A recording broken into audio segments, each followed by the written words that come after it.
President Dwayne Hankins. Thanks, Rasan. Thanks everyone for coming. Appreciate everyone's time today.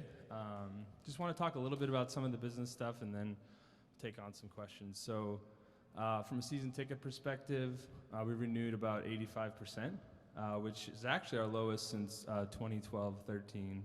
So obviously some work to do on that, and it's been a challenge with the last couple of years, obviously with COVID and all the things that have been going on.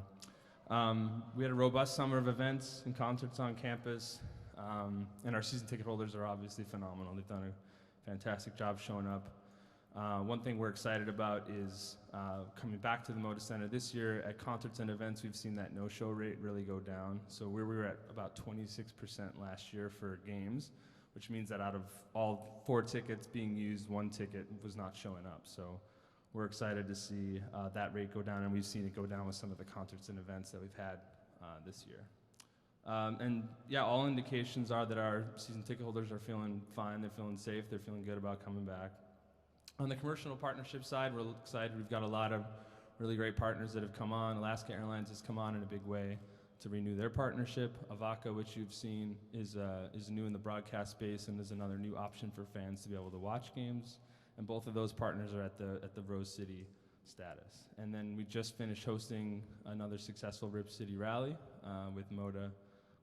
So that's the first time we've been able to do that in an event in a couple years. As it relates to the ground lease, with the extension of the VMC happening this week, our fearless government affairs person, Chris Ox, is going to be taking those conversations on with the city. That should wrap up sometime this week, and then we begin, after the first of the year, starting to talk with the city about the ground lease here at the Moda Center once that extension's done on the Coliseum. So we're excited about that. From an arena event perspective, it's been a very busy fall and summer. Lots of events that have been scheduled and rescheduled 2 or 3 times have all happened this year. So we had Kendrick Lamar, which was really successful. We've had a couple other big shows like Roger Waters. November's going to be really busy with Post Malone, Lizzo, and Dave Matthews, and then that goes into a busy spring as well. So in addition to that, we're obviously hosting the Phil Knight Invitational, Phil Knight Legacy event to honor Phil Knight on his 85th birthday. So we're excited about that. That happens in Thanksgiving weekend. And the last thing I would say is you might have heard we were not going to travel our broadcast team. We are going to consider doing that. We're one of the few teams that has creative control of our broadcast. So we're really excited about some of the things that we're going to be able to do differently. We've just hired a new stats analyst, Corey Jez. You'll see him walking around here today. We're excited to have him. And did a deal with Second Spectrum. So they're helping us with a lot of the stats feeds and things like that. And there'll be a new look and feel to our broadcast as a whole. And then finally, excited about doing a documentary series. We're calling it The Trail. It's going to be 8 episodes long and should debut in mid-October. So this will be a way for fans to get to know the players, get to know the team behind the scenes off the court, as well as all their great exploits they do on the court. So with that, take any questions that folks have. Sorry, Rasan, doing your job for you. Good. With questions, just please raise your hand, name and affiliation as you before you speak. Hey, Mike. Good to see you. Maybe not even specific to you, but like just sort of the climate of regional sports networks. Do you see a future where the big streamers pick up RSNs?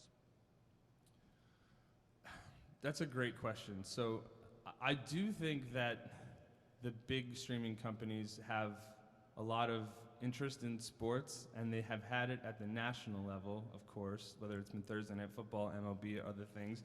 They haven't shown a ton of interest on the regional side in any way that is meaningful. I do think that RSNs, it's a tough business model. I think it was during the pandemic, the amount of people that dropped their cable and then never came back was quite a lot, and it's affected a lot of these RSNs differently. I will say, with Root, we're really excited that that station is owned primarily by the Mariners, and with us, the Kraken, and the Mariners, they're really doing fine financially, and you're not seeing that with some of these other RSNs. So. Aaron Fentress, the Oregonian. You mentioned these season ticket renewals as being low for you guys. Do you attribute that mostly to the COVID situation and/or the tanking at the end of the year, the upheaval with the GM position, and just the general uncertainty with Dame at times? Yeah, thanks, Aaron. Honestly, it's tough to say exactly where it comes from. We had a lot of accounts that we gave accounts the option to pause last season and the last 2 years. So there was a lot of folks that had been season ticket holders for 2 years who had elected to pause and then didn't come back. So we think that's primarily what it is. Certainly, potentially, team performance might have played a role. Obviously, it typically does during these renewal rates. Like I said, the last time we were this low, we were 80% in 2012-13. But I'll say it again, like our season ticket holders are phenomenal. For us to have 85% after the year that we've had on the court and then the year that we had in Portland with COVID and all the other things, we're pretty happy about it. So. Sean Heiken, Rose Garden Report. You have talked before about wanting to bring the All-Star game to Portland. I believe the next one that's open is 25 as far as a year. Are you actively planning on submitting a bid for that year? I don't know if we'll submit a bid for that year, Sean. I think our hope is to keep saying this All-Star ready for the end, probably more towards the end of this decade. There's a lot of things that are going to happen around the Rose Quarter, whether it's work that's being done on I-5, whether it's our own work that we have to do on the arena here, or the development of the Rose Quarter itself. So our goal would be to make this entire campus All-Star ready by 2030. And with the teams that have had All-Star games in recent years, the Clevelands and the Salt Lake Cities, we believe we have the readiness in the city to be able to get one. And we think, this team's been here for 52 years, has had incredible fan support during all that time. And whether it was, Harry Glickman, who helped bring the vision of this team forward, or Paul and Jody, who've supported this team for the last 35 years, we feel like there's really a desire, and the fans here deserve to have that All-Star game. So we're going to be pushing for it for sure.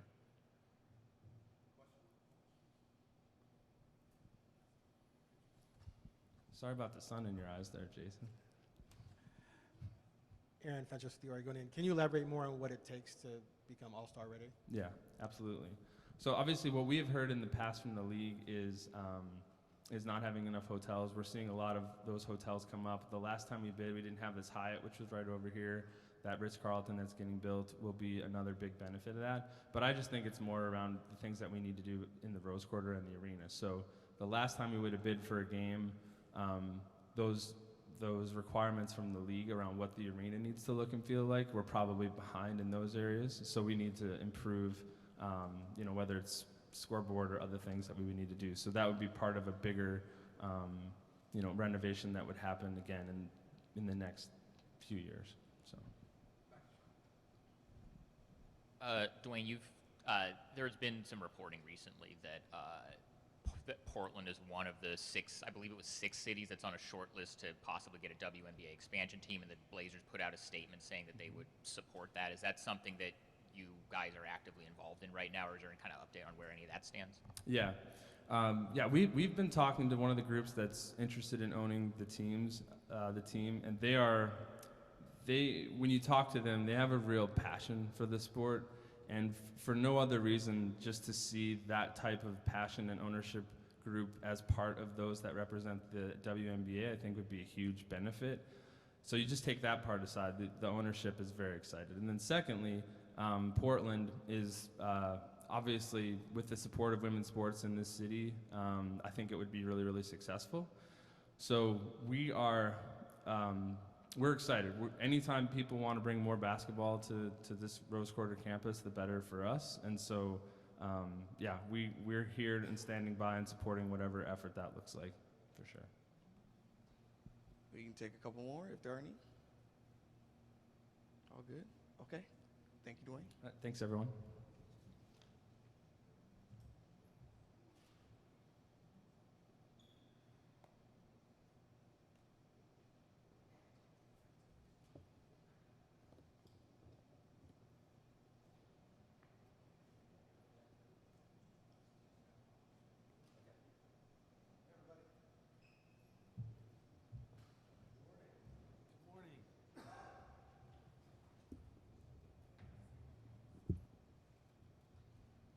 All right, everyone, we're here with General Manager Joe Cronin. Again, if you have questions, let me know.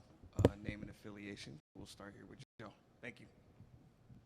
Thanks for coming, everybody. Off to another season here. This is one, sometimes off seasons come quickly. This one, we couldn't wait for it to come. Like 29 other teams are saying this today that they're excited about their teams, but we're legitimately excited about getting started, and we wish we had a game tonight. Like we're ready to go. Happy about the things we've been able to accomplish in 2022, not just as an organization, but also with our roster. I feel like we have a very talented, competitive, athletic, skilled group that is going to compete every night and be really fun to watch on a nightly basis. Here for really more so for any questions you all have. Happy to talk about our team and how our offseason went and whatever else you have.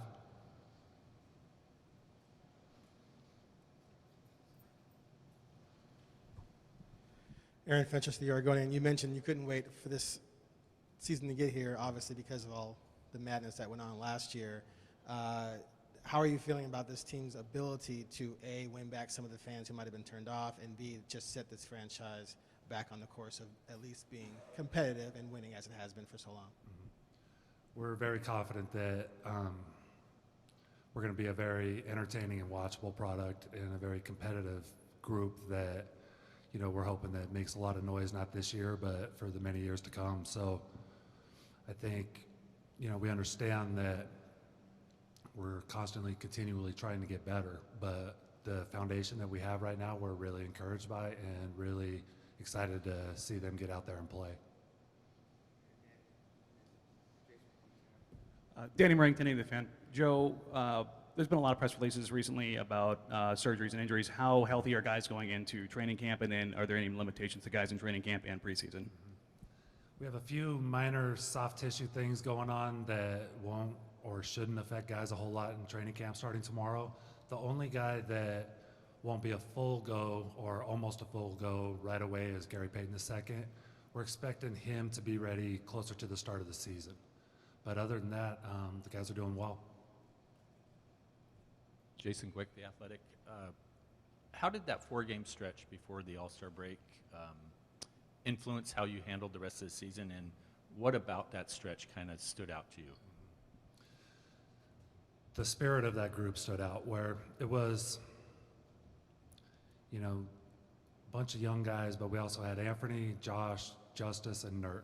And so we were undermanned, but there was a legitimate spirit and effort and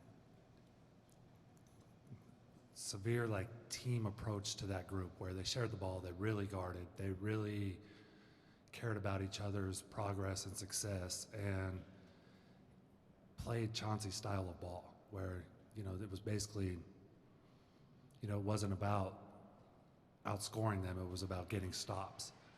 So we go on the road and win at Milwaukee, at Memphis on consecutive nights, and we know it's a small sample size, but knowing that grit when we put the right talent on the roster, we think that's going to go a long way.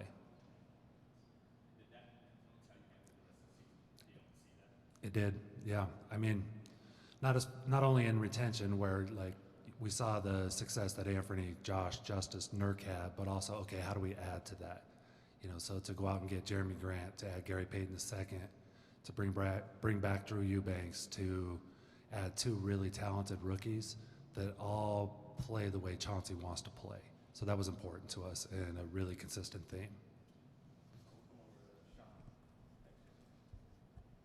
Sean Heiken, Rose Garden Report. Joe, you have talked this summer about how you are still looking to get better, and you don't think this roster is perfectly balanced. How close? I'd maybe put a percentage on it or something. How close would you say the roster is right now to where you want to be? Yeah, I don't know yet. I like our talent. I like our mentality. I like the potential that our young guys have. We have a handful of young guys that I'm really high on and think can help us sooner rather than later. But with that, we have a group that essentially hasn't played with Damian. I mean, besides Nurkic and Anfernee and Nasir a little bit, but they're completely different players now. These guys haven't played with Damian. So for us, it's going to be a lot of just getting to know this group and seeing what they're capable of. And early on, we're going to focus more on their connectivity and how together they are, more so than, whether we're winning games on a nightly basis. We're going to give these guys time to acclimate to Chauncey's system and to acclimate to each other. So, we know that in order to compete at the highest level in this league, you have to be ridiculously talented and super connected. And at this point, I don't think we're either, but I think we have the potential to be so. It'll probably involve making additions soon and definitely in the future, but I don't feel a huge sense of urgency to not give these guys a chance. Like, I want to see these guys play it out. Mike Richmond, Lockdown Blazers. Joe, Nas is extension eligible before the season starts. Have you had those conversations with his folks about what that might look like? We've just had brief conversations. Out of respect, I called on June 30th, the first day, we were able to start talking about it, and just expressed, how much or how highly we think of Nasir, and that, we hope that he's a long-term part of this team. And the feeling was mutual, and we've had a few talks since, but we haven't really gotten into it. Other than we know that we really value him and that he really likes it here and wants to stay. So we haven't gotten deep into numbers. Part of it is, it's let's see how training camp goes and let's get back healthy and those kind of things. And, some of it is in rookie scale early extensions. Those are hard to, agree on sometimes. You're a year out and there's a lot of unknowns in the young players, but we're definitely open-minded to doing something if it makes sense, and I think he is too, but I don't think it consumes either side. Same deal with Jeremy. Obviously, there's not the deadline, but have you had conversations about extending him? Jeremy's is a little more complicated because rule-wise, you got to wait 6 months before you can extend those extension parameters to give more years and stuff like that. So we haven't gotten into it much, but I'm very open to talking once the calendar allows us to. Before I pass this to Danny, speaking of Nasir, since we're here, how do you see small forward playing out between him and Payton and Hart? We are going to do an open competition, and that's going to be a theme with us. I mean, throughout the roster and throughout our everyday basketball experience here, it's come in and get it, come in and compete, earn those minutes. So I think Chauncey's perspective is there's a lot of capable guys that could start there, and that's what this training camp is going to be for, in part, is come in, compete, and whoever wins that spot or whoever's the best fit in that spot, you get into that a little bit as well. But between Josh, Jusuf, Nasir, Gary Payton, we have a lot of versatility, and that was the point to where, however those lineups are compiled, there's going to be a lot of different variations of them. Speaking of the young guys, you said that you have a lot of faith in them.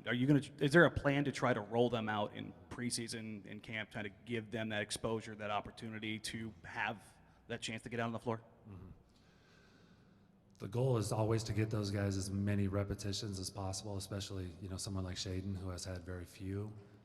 At the same time, we also want to get our starters and our rotation those reps together, being that they're such a new group. So we're going to have to find that balance. And a good part of all of this is this group has put in more effort than I've seen in the off season than any other team that I've been with. Like, we had roughly 10 guys a day in our gym in August. We had the whole team here most of September, to where they're starting to get those repetitions in. They're starting to get, used to playing together and learning each other's, pros and cons and those kind of things. So I feel like we've laid a pretty good foundation already, but we've got to consistently fine tune that. The level of connectivity that we're hoping to get isn't going to happen overnight. And we're just going to have to find that balance of developing / getting this team ready to roll. Hey, Joe. Austin White from the Portland Tribune. A lot's been made this offseason of kind of the lack of size currently on the roster, right? But, the team that's kind of had the most success the past 7 years is Warriors Club that, has kind of thrived on this small ball. So I'm curious, does the Warriors, roster, that team, that kind of makeup, is that something that you think can be emulated at a championship level? And if so, is that, has that influenced anything at all with you building this roster? Yeah, we realize we're a little small, and in a perfect world, we would like to be bigger. But at the same time, we did prioritize versatility and guys that can play multiple positions, guys that can guard up and down, guys that play bigger than their size. So I would say we leaned more towards the talent than the position, and I think you'll see that consistently from us. For me, it's more about getting the best player available, more so than plugging a specific hole. But with that, we recognize there's some limitations there, and we're just going to have to, really ask guys to step up in certain spots. Joe, what was the thinking behind having training camp in Santa Barbara? This was Chauncey's idea. It's something, you'll keep hearing it from us, the connectivity. Like, this was, the whole purpose of this is to get together in a place outside of here, take away all the distractions, and just bond as a group. We have a lot of new players, we have a bunch of new staff members, and this is a way for us to just get away and, get closer. It's a lot easier to interact on the road than it is in Portland, especially with the players, where they have their own lives and they're in the gym to work and then they go home. On the road, there's a little more time to hang out and get dinner, and you don't have the family or life pressures for those, for that week. So that's strictly the goal. Chauncey wants us to connect and bond, and I fully agree and support that. Bill Orm with the Oregonian. What kind of runway does Dame's extension give you to build that roster over time that you're talking about? I mean, obviously you've got him long term, but he's in his 30s. How do you kind of view the runway that you guys have to get to where you're trying to go? I think it gives us a little bit of a buffer to take a team like this into the season and see what we have. If Dame's only got a year left or 2 years left, that sense of urgency gets spiked a little bit. This gives us a little more time to seek out the perfect fits rather than just trying to push all our chips in on, one big swing. So I like that it allows us to be more calculated, and just theme-wise, it shows on both ends the commitment we have to each other, where Damian, of course, wants to win. We, of course, want to win. But now we don't have to get super duper urgent about it, even though naturally we will be. But it just gives us a confidence in each other that, hey, we're going to figure this out the right way. I got a two-parter then. One, is there a plan in place maybe to reduce Dame's load to maybe go from 38 minutes to whatever? And two, how realistic is it for Shaedon Sharpe to crack this lineup with the depth at the 2 and the 3? Yeah. With Damian's load, I mean, we haven't dove deeply into it yet, but we're definitely going to be conscious of it and would love to find ways to get him some natural breaks, whether it's, on a per game basis or, during certain stretches of the season when we're seeing his load get too high. So we want to be very aware of it with him and the rest of the roster. If we're pushing guys too hard, we need to be careful and be conscious of that. As far as Shaedon goes, Chauncey's not going to hear it from me. I fully trust him and have fully empowered him to make decision whatever he thinks is best. Like, Chauncey, I know that he isn't going to hold it against a player if he's a rookie or if he's a young guy that's not ready. If Chauncey believes in him and thinks he can help us, he's going to play. For Shaedon, he's got a little ways to go as far as he has to learn, this game. He's missed a lot of repetitions along the way, not just because he's only 19, but also just in his path. So for us, it's, we think he'll catch up quickly as far as, he's a really sharp kid that has a great feel, that picks things up, and he's physically capable. But at the same time, this NBA game is tough, and there's a lot of little boxes and intricacies you got to check along the way. So the quicker he picks those up, his talent is going to shine, and then that'll be his time. But as far as deciding when that is, that's more so up to him and up to us, in guiding him in that direction. Joe, I was wondering if you could go into maybe some of the staffing changes that you've made on the coaching staff, specifically what went into the departure of Anisha Curry. When staffing changes come up, I'll usually not get very deep into any of those. As far as Coach Curry goes, she had a great year with us, and we're really thankful for the contribution she made. She was good with the player development stuff, all the way even through this year's summer league, and we just want to thank her for the time she spent here. It was good. Hey, Joe, it's Sports, Orlando Sanchez, KGW TV. A lot of changes over the past year or so. To really leave your mark and put your stamp on what you're doing here in your position, what have you learned about yourself during this process that will also help you in the future with decisions along the way? I've learned so much. You know, you juggle so many different things and you work in so many different areas, but the thing that I continually fall back on and keep learning more and more about is how to effectively communicate. I probably say it to our staff or our team 5 times a day: we don't communicate well enough. We've got to do this better. And I think I've learned the importance of that, probably more so than anything, of how critical really effective communication is. Joe. I gotta cut it. Joe, thank you.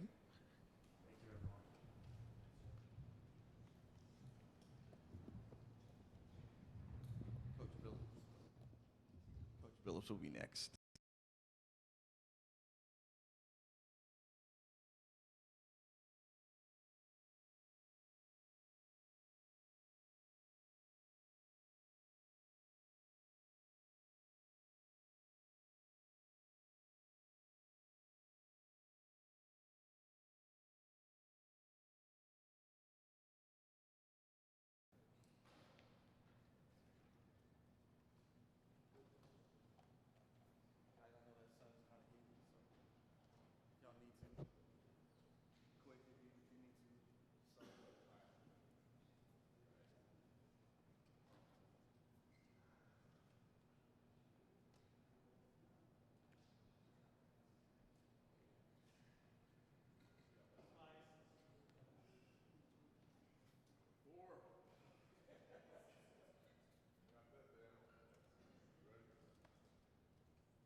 That's okay. No, I'm probably 10 maybe. I was better last year around this time. This coaching thing ain't great for my handicap, big dog. All right, here with Coach Billups, we will open with questions. If you had a question.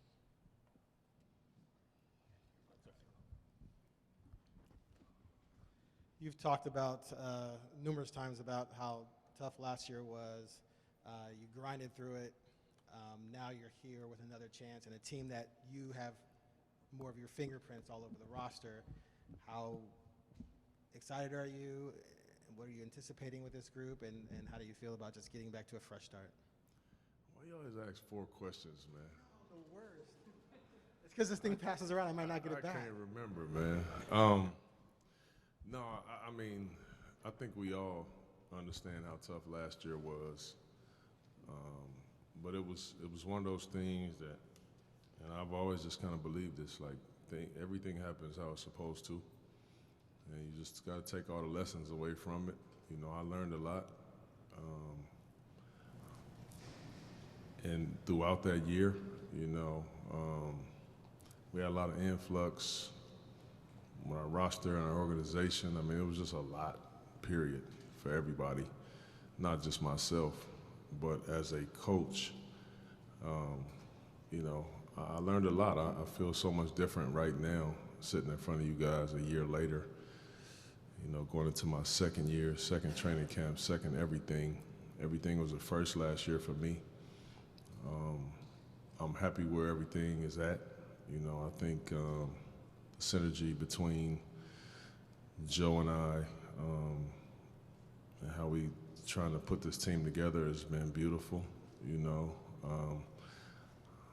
I'm pretty sure you guys are all gonna like the new faces that we have with Jeremy and GP2, along with, you know, that we don't talk about is the guys that we got in the trade last year, the trades that we done. They didn't have a chance to play, you know, with the roster. So, you know, Josh Hart and Jusuf, you know, Winslow and those guys, I mean, Keon Johnson, who's had a great summer. I mean, those guys didn't have a chance to play with most of our starters. So it's a lot of things that'll be different, a lot of things that'll be new, and I know I'm very, very excited to get going. And I'm glad that the roster is shaping up how it is. Hey, Coach, do you What's up, Jason? Not much. Do you have a general philosophy on how you handle, like, starting lineups? Is it, status, ability, fit? Like, do you have a general way you're going to approach that? I think that it's pretty clear that we have 4 guys that are going to start for sure, and then obviously the big question is the small forward spot. And the way that I'm approaching that, I'm guessing that's your way of getting to that question. But the what? Yeah, the 2. Ant's going to start. Dame and Ant's going to start in the backcourt. There's no question about that. But at the small forward, the way I kind of see that is it's kind of going to play out in camp. To me, there's 3 guys that are going to have an opportunity to do it, and that's obviously Josh Hart, Nas, and even Jusuf. And it just really depends. Like at that spot, it's not always about the best player in that spot or the most talented guy. It's about who plays best with that unit, and you also want to have a really good bench as well. So we'll see how it plays out. I kind of see it as all 3 of those guys can be starters, in this league, and who knows? It might be a committee type of thing based on lineups and matchups that particular night. So we'll just see how they all play, how they all play with each other, and I'll make that decision when it's apparent to me. Hey, Coach, Danny Brink, 1080 The Fan. How you doing? Good, Coach. One of the things that came out of Summer League, Coach Hetzel said he wanted to replicate what you guys were trying to do last year, but you guys really didn't get that opportunity with so many roster changes. What specifically are you trying to drive home to this team this year that's going to be the Chauncey Billups mantra, or stylistically, or what you want to get done? Mm-hmm. Yeah, I think, we obviously, I think we had a really good summer. Obviously, Summer League was good, but even after that, just having guys around here, just trying to really create a culture of competition, competitiveness. That's what it's all about for me. My goal for our team is I want us to be just the most connected group in the league. That's my goal.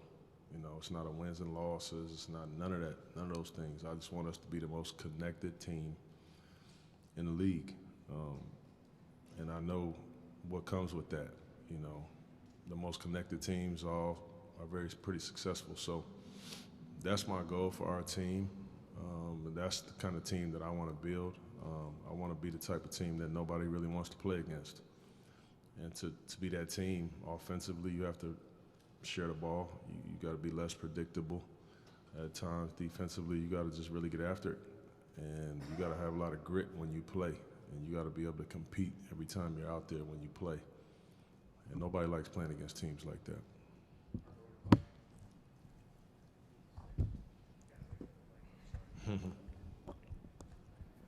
A couple times last year, you were maybe, I don't know if frustrated is the right word, but aware of your lack of size in general. I don't think this team got a lot bigger. Definitely different, but not a lot bigger. Are you still have some concerns about the general size of the roster? Well, here's the thing. You can't do it all in a short amount of time. We've come a long way. I think that if any of y'all heard me all year, the one main thing that I spoke most about is us just being tough, and competing every single night. And I think that we've done a very good job of addressing that, and it's one thing at a time.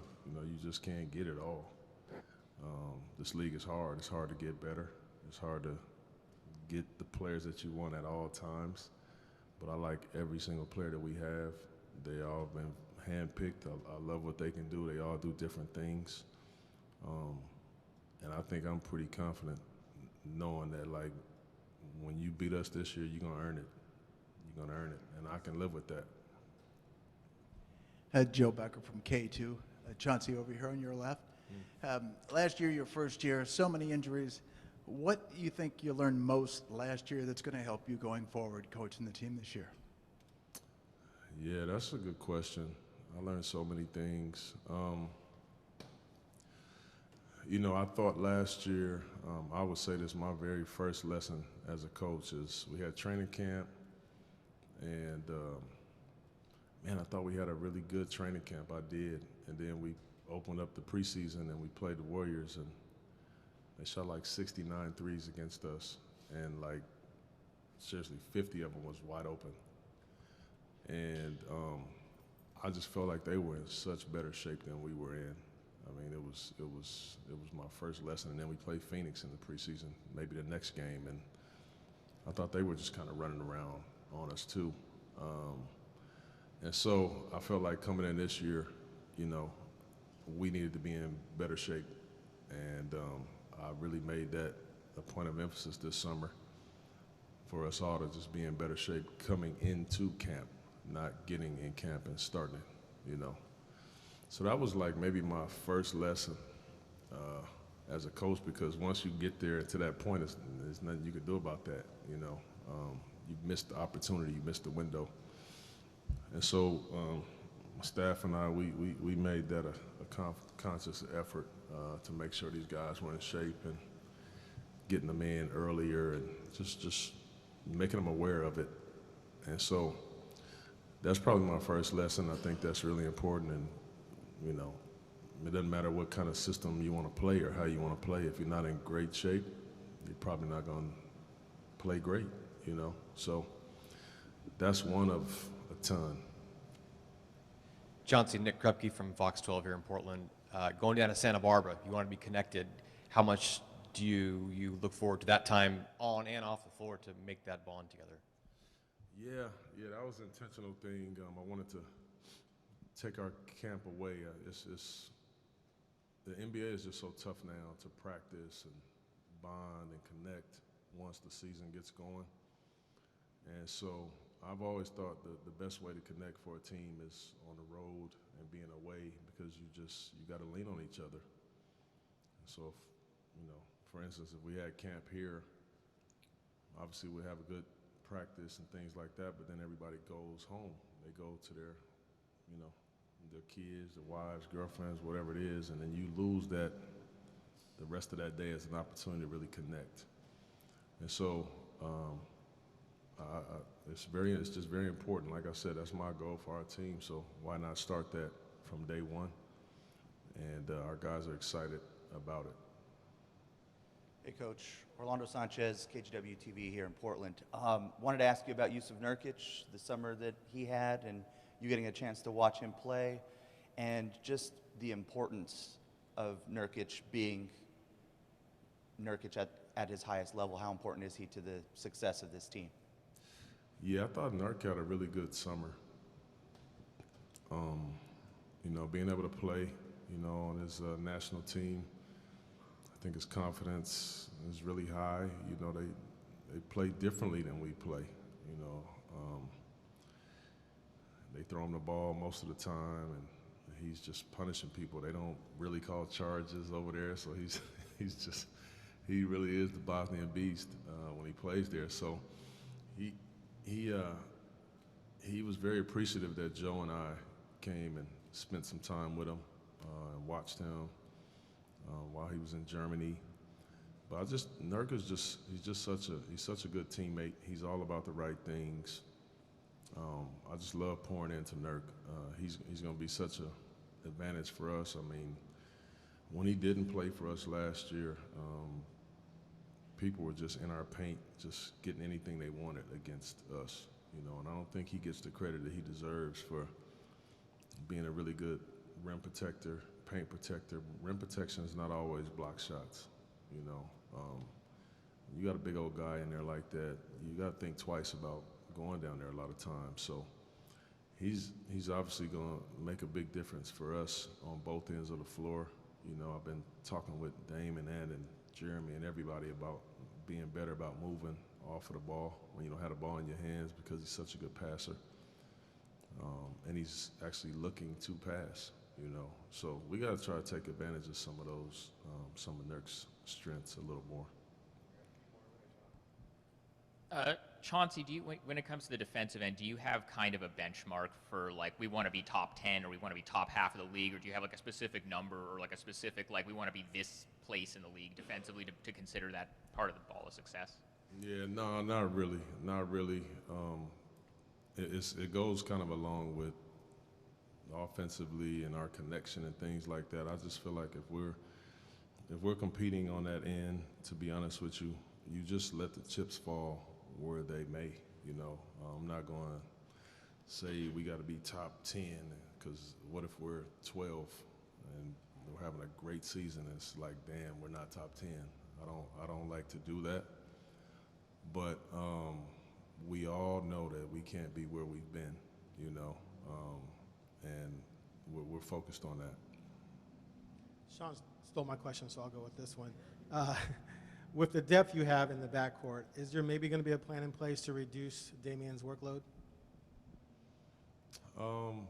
Yeah, we do have good depth in the backcourt, and you know, the way that I see it, you know, just kind of depends on the games. But if Dame is playing anywhere between,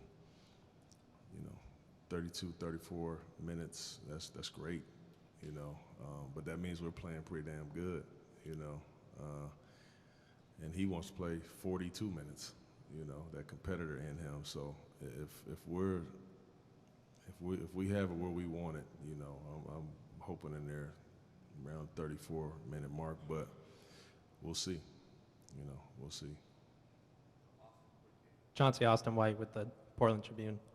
You said Ant's going to be starting. Where do you feel his kind of head at is, knowing that he's going to be starting? Where is he at mentally, kind of taking on that role? And, if you've seen him too, where is he at physically? Yeah. Well, I think, one of the obviously shining stars from our situation last year was Ant. I felt like he took the step into showing that he could be a starter in the game, in our game. He's really confident right now. He had a great summer. He understands that he won't be surprising anybody this year, So I'm really excited to see Ant this year. His voice is, he's for a quiet guy, he's always, he's kind of leading our huddles sometimes. He's being vocal. You just seeing him kind of grow up, man, and it's been fun to see it. So he's excited, but he's earned it, He really has. He's earned it. He's done a great job last year. He's done a great job this summer. He understands that there's a lot that come. There's a lot of responsibility that come with being a starter, and he's learning, and I'm excited for Ant. Coach, can you kind of go back to last year and tell me what stood out to you in those 4 games before the All-Star break? Yeah, I think, what stood out to me in that little stretch that we had was that we were just so connected, man. We were so connected on both ends. We played pretty fast. We got up and down. I thought defensively we were flying all over the place. We did a good job of changing defenses a lot, not letting teams get a rhythm. But we were just, we weren't, there wasn't a lot of isolations, we moved the basketball. It was a beautiful brand that we played during that time, So that's how we want to play. Obviously we have one of the best players in the game, in Dame, who we're going to play through, all the time. But he also is a guy that he makes the right play.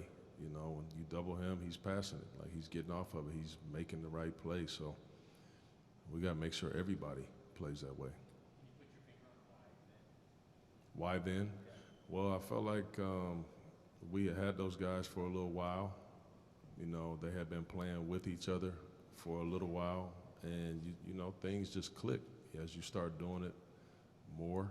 you know, and we preaching it, we're showing it every single day, we're demanding it every single day. And then you know how it is, you just hit a rhythm. Coach, you said with your experience that you've learned a lot. Going into year two, how much stylistically has your kind of playbook and how you want to go about and attack games changed? Yeah, I mean, shoot, man, it's you know, we'll have some similar things that we run, but I mean, it's a lot more extensive. You know, your ATO packages and end of game things, but also our personnel's changed a little bit. You know, being able to have a lob threat in Jeremy, you know, athleticism in Jeremy, you know, that you can kind of move them all over the place. So a lot of those plays that didn't have them because I didn't need them, you know.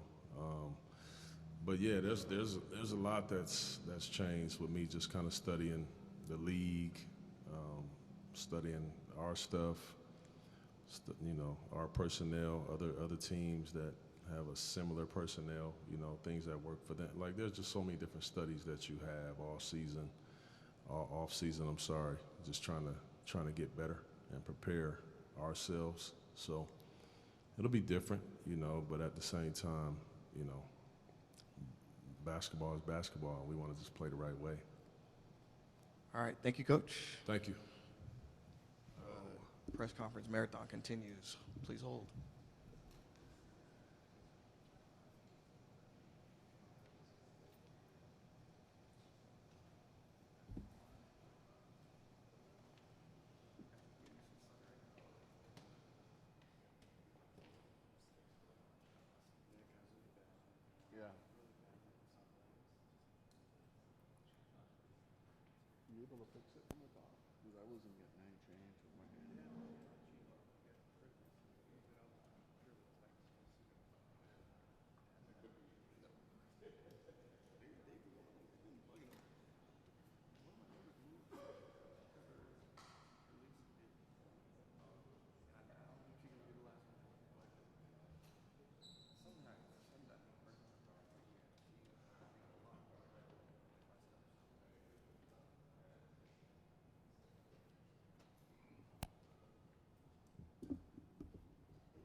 All right, we will take questions for Damian Lillard. Name and affiliation, please. Who wants to start?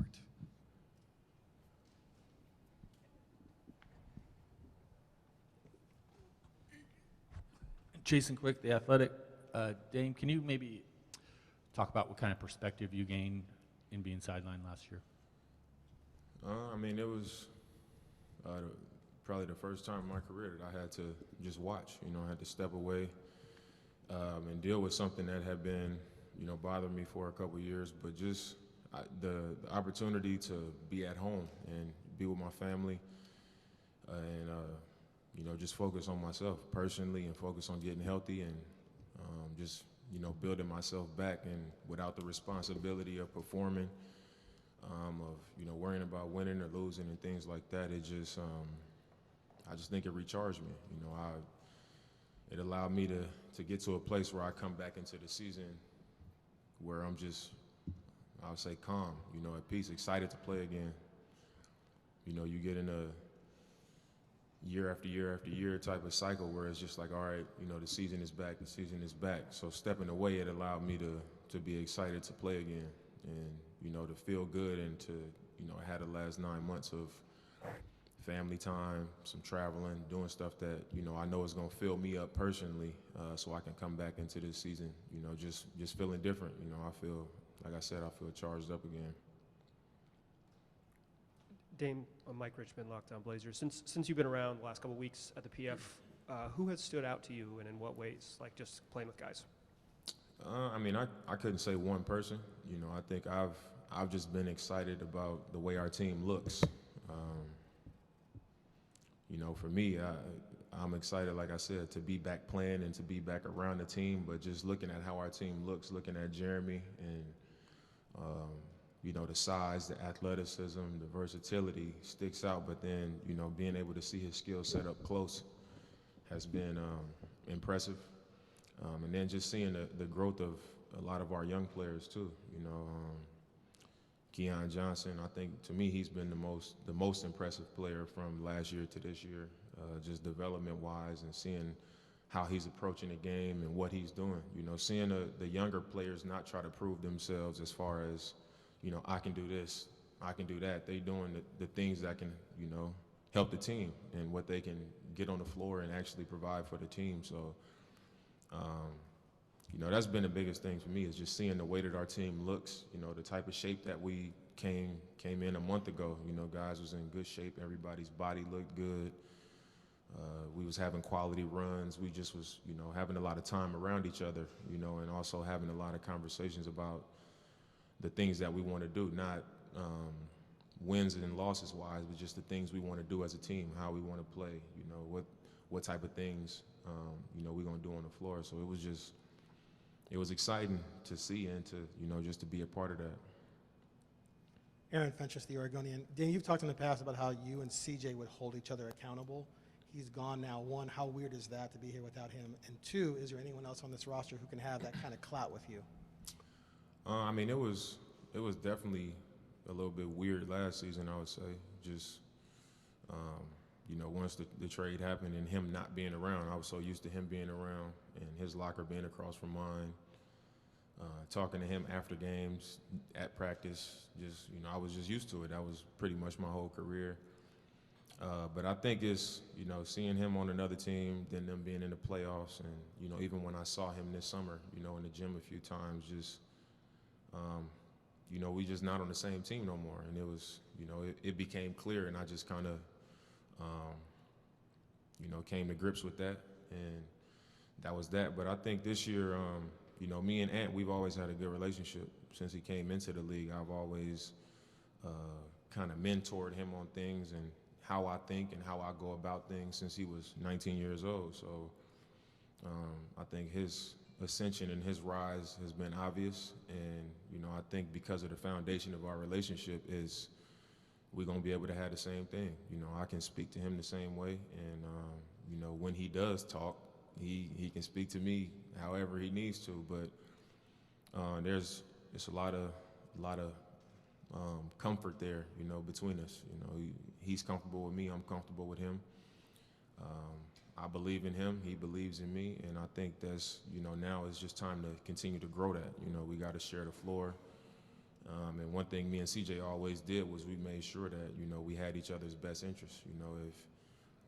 If it's Ant's moment, I'm a pour into that moment. If he's having a good stretch, I'm a pour into that stretch. And if he's not doing something good enough, if he's not locked in, if he's not sharp, if I feel like he's not with me that night or that week or whatever, I'm gonna say something, and vice versa. That's the way it should be. So to answer your question, it was a little bit weird in the beginning without him, but a lot of time has passed, and he's in New Orleans, I'm here. We got a lot of guys stepping in, that's excited to step in and be a part of what we're doing here, and I'm excited as well. Dame, Danny the fan, Danny Ring, Danny the fan. You talk about the difference between CJ being gone. Stylistically, what do you expect that relationship is going to be like with Anfernee now being a starter, now sharing that floor with you? Because that's the one thing over the years, you and him haven't spent a lot of time together on the floor. Yeah, we haven't in games, but I think with me and CJ, we could score a lot of points. CJ, he'd get the ball. He's crafty with the ball. You knew you can count on CJ to get 20, 25. And I've been doing it a long time. I'm gonna score points and I'm gonna have the ball. I'm gonna make plays. But I think the difference this year will be that, going back to what I said about Ant, the way that I play, like, I'm gonna make the right play. I'm gonna get in the paint. If somebody comes, I'm gonna hit the corner. I'm gonna hit the roll man. I'm gonna pass it ahead in transition. And because Ant came into the league so young, I was always pulling him to the side, whether it was during timeouts, whether it was in practice, whether it was after film, and I was explaining to him, this is why I do this. This is why this works. When I come out and you know, I got to keep the defense honest by, you know, the pass aheads, hitting the pocket, making the right plays, and that way I keep them off balance, and it makes it easier for me as a scorer. So I use my scoring, my ability to score, to be a better playmaker, and then it, you know, it allows me to have a big fourth quarter. It allows me to, you know, keep the defense guessing. And I think because he was so young and he was watching it every game for his first couple years in the league, I think he kind of adopted that mentality as an NBA player, and he's already the kind of person that is, you know, unselfish. He sees the game the right way, and I think because of that, you know, because of who he is and because of me, you know, him being my rook and him kind of developing as my teammate, it'll be like two of us out there basically. Like he can get to spots, he can score really well, but is gonna make the right play. And if he gets going, he's gonna get going. But I know that he's gonna have the same type of mentality that I have, so it'll allow me to be on the ball sometimes, him to be on the ball sometimes, but it won't look like my turn, his turn. It'll be, you know, more movement, more action. You know, the ball will hop around more. So I think that'll be the difference. Dame, Sean Heiken, Rose Garden Report. I think all of us and a lot of fans are very curious about Shaedon because we haven't seen him at Summer League or really at all. You've been in the gym with him all summer. Like, what are your kind of assessment of him at this point? Like, where, you know, what you think of him as a player, and then also like what you might expect from him in his rookie season? I mean, I think the talent is off the charts, and when I watch him work out, everything is just easy for him. You know, defensively, he recovers. I saw him and Nas playing one-on-one, and, you know, Nas kind of got a step on him, and Nas just rose up, you know, and both of them was like top of the square, and he went, you know, they met up top, you know what I mean? And it was like only a super athlete could make a play like that on another super athlete. And, you know, he got his hand on the ball, and the ball just like spent off the glass and still went in, but he blocked it. And he just did it effortless, you know, when he's training, even offensively, how he handles the ball when he shoots is just so effortless. So the talent, like I said, is off the charts. But I really like his, you know, his disposition. Just, you know, he's always calm, and when I watch him, I always think like, what if I was 18 or 19 years old and I had to just jump onto an NBA team, and I don't know what that'd look like. Like, I'll probably be out there looking crazy, but, you know, he fits in, and he's just trying to find his way. But I think the types of questions that he asks, you know, he listens, he shows up every day. I think when you take the talent with how he is as a person, I think when it connects, I think he could be, you know, one of those guys that, depending on how fast that happens, you know, whether it's the end of this year, some point this year or next year, I think he has the talent, and he's the right kind of person that could really, he can make a huge difference for our team just because of the kind of talent he is. You don't just come across players like that. So if the development happens, I really feel like he can become a guy that really changes our team, probably more so than anybody else. Hey, Dame. This season you're going to be playing, excuse me, in Seattle, which traditionally was kind of enemy territory for the Blazers. Do you like playing those exhibition games in different communities that might not necessarily be able to see you? No, I do. For me, it's always a good time. You know, the Sonics weren't a team, they haven't been a team since I've been in the NBA, so just to go play in Seattle is cool. You know, we played in Vancouver a few years back. We did it, I think, like 2 or 3 years ago. We had a preseason game in the Coliseum. You know, so every time we get to do something like that, I always enjoy it, you know, because I wondered, like, what was it like, you know, when it was a real thing, when the games were played in these different arenas. So I am excited to play in Seattle, so I think it'll be fun, and I'm looking forward to it. Dame, Austin White with the Portland Tribune. You know, Chauncey was talking about wanting this to be the most connected team, you know, and obviously a lot of changes in the offseason. So just how different does this club's approach to team building and everything this kind of off-season message they've been sending. How different is that kind of compared to a couple of years past? I think just a couple years back, it wasn't as fresh, because we had guys that had just been around for, longer stretches. So it wasn't fresh. It was. I don't want to say it wasn't much to be excited about, but it was the same thing. I knew who I was coming in, and I think the biggest difference this year is that it's fresh. It's a lot of new guys. There's a lot of things that I've had to learn, over time, just about people. I've had to, build these relationships, because even last season after the trade, it was so many new guys. You got 10 days, you got people you don't know who's going to be here. You don't know what's going to happen. So just how fresh it's been having to, build those relationships and, get to know guys outside of what it's always been. I think that's the biggest difference, is how fresh it is. It gives you something to be excited about, because you just don't know. You know what I'm saying? Like, you don't know what to really expect. And that's been fun for me, just getting to know the younger guys, some of our newer guys, and building those relationships. Like, it's not the same old thing. It's something new, and it just feels fresh, and it just feels good. So I'm excited about, getting started. Jamie Hudson, Coin. Dame, last season we got to see Nas really start to come into his own before his shoulder injury. What are you expecting to see out of him this season? I'm expecting a lot from him, and that doesn't mean like a numbers thing, but I just, his energy. Like, I've worked out with Nas a lot this summer. We've been working out together, and the energy that he brings is really who he is. I think you see a lot of guys in the NBA, they just bring fake energy. They know that people want you to have energy, so they pretend to be excited, and they make noise, and they do all these things. But the energy that he brings is like, that's really who he is as a person. He's a great teammate. He's always high energy. He's super competitive, and he wants to be a really good player. He wants to do well for the team.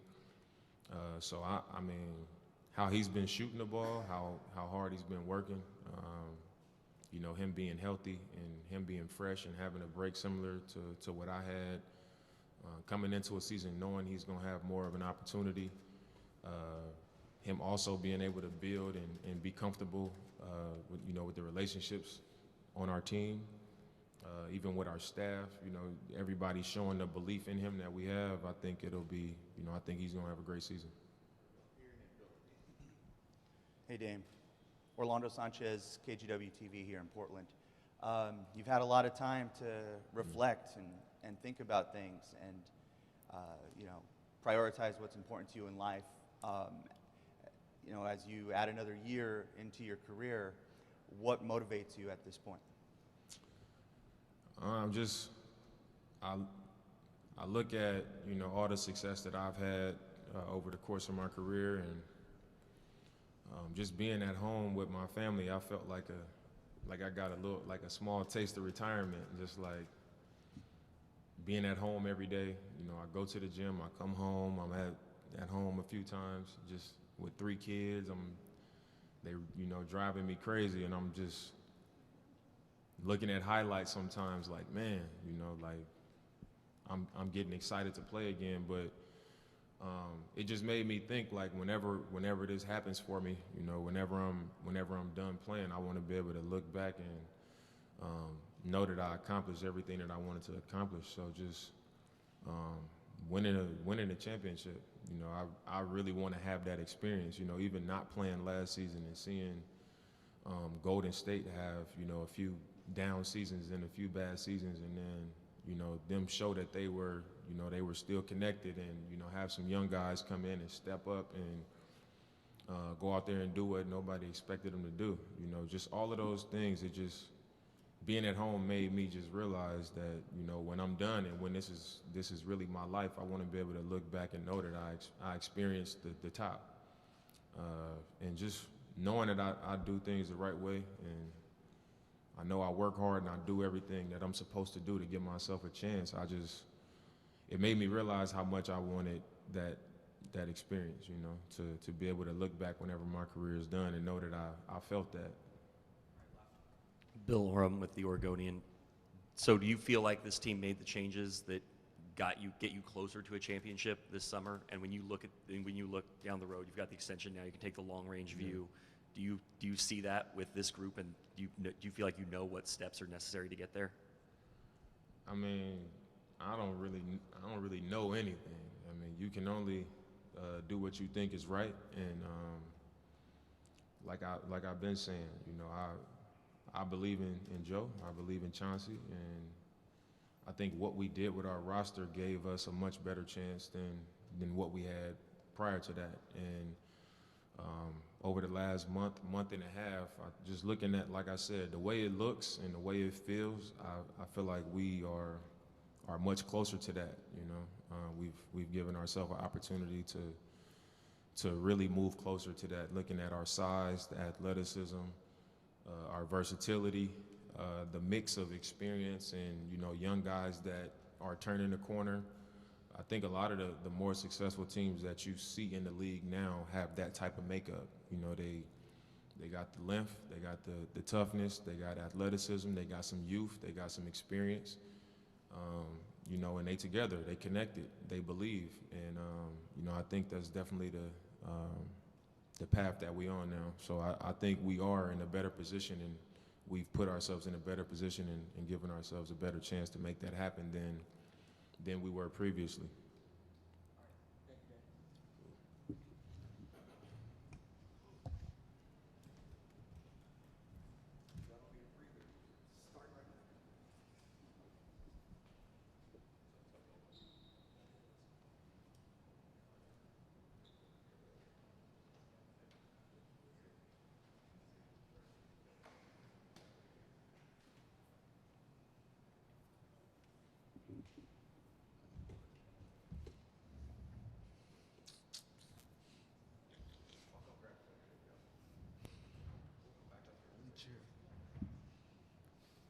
Okay.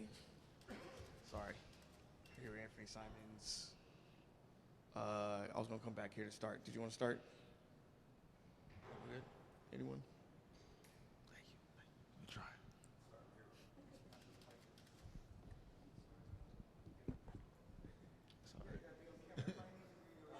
Okay. Well, here you go, everybody. And is there pressure to perform with the contract? Do you feel like a $100 million man and that you need to be that? Not really. I'm just, you know, just going out there playing like I usually play like I played at the end of the year last year. Playing the game the same way I did play. Just going out there and, you know, doing what it takes to win. So I don't really think about, you know, how much I'm making or anything like that. It's just, you know, going out there and being the best player I can be. And that's all I can ask for is put forth that effort. Aaron Fentress, the Oregonian. Last year you played obviously really well in January and February, but the team was kind of shutting things down. The games didn't matter that much, and you weren't playing with Dame. Now you're coming in and starting alongside Dame. Games are going to matter. How prepared are you mentally for that? And do you see the difference in sort of the approach to that? Yeah, for sure. You know, obviously, you know, at the beginning, I think it's going to be a slight adjustment, but I think, you know, both of us, you know, have been in constant communication on how we want to play and what we want to do. So I think it's, you know, it's going to be a pretty easy adjustment. You know, obviously, most of the time last year, in the year, I was a primary ball handler. I always had the ball in my hands. But now with Dame, you know, he's the guy. So, you know, just kind of playing off each other is going to be a little bit of adjustment. But at the same time, I think we, like I said, as a team, we have a one common goal and how we want to play. And so I think that's going to, you know, improve how, you know, we play with each other. And Austin White with the Portland Tribune. You know, Chauncey said you had a great summer, so I'm just curious, you know, what was kind of your approach to this offseason, and, you know, just how prepared are you to, you know, kind of step in that? Yeah, I mean, at the beginning of the summer, I was just rehabbing my knee, just doing mostly lifting and strengthening, and, you know, kind of towards the middle of the summer, obviously we had a longer than usual offseason, so we kind of had a lot of time. So, you know, I was trying to slowly build up after rehabbing my knee for a while, and then, you know, over the past 2 months, and that's when I started ramping it up and trying to get, you know, in game shape and ready to go.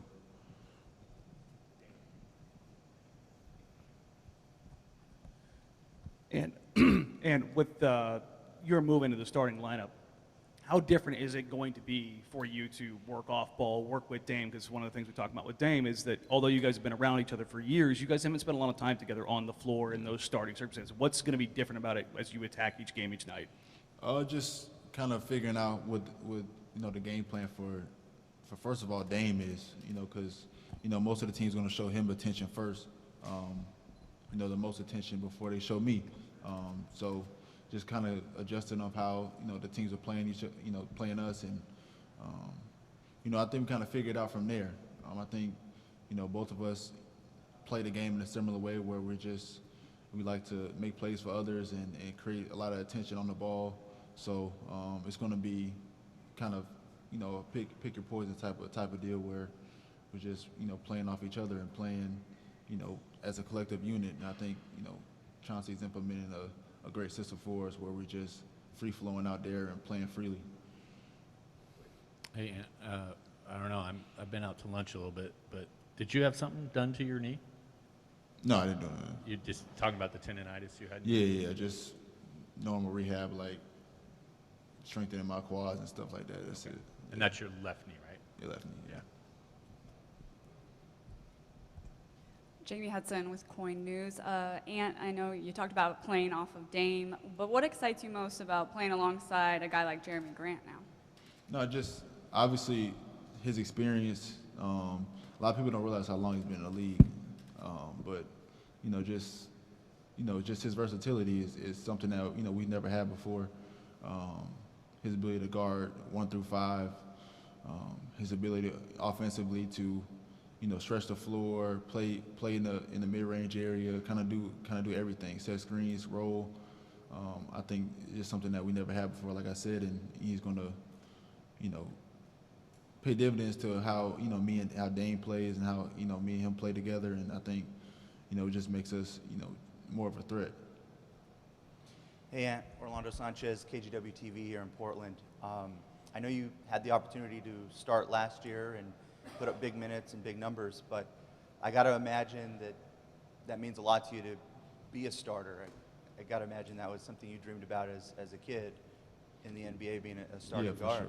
Mm-hmm. And I'd also like to ask you, what are your goals this year now that you are a starting guard for this team?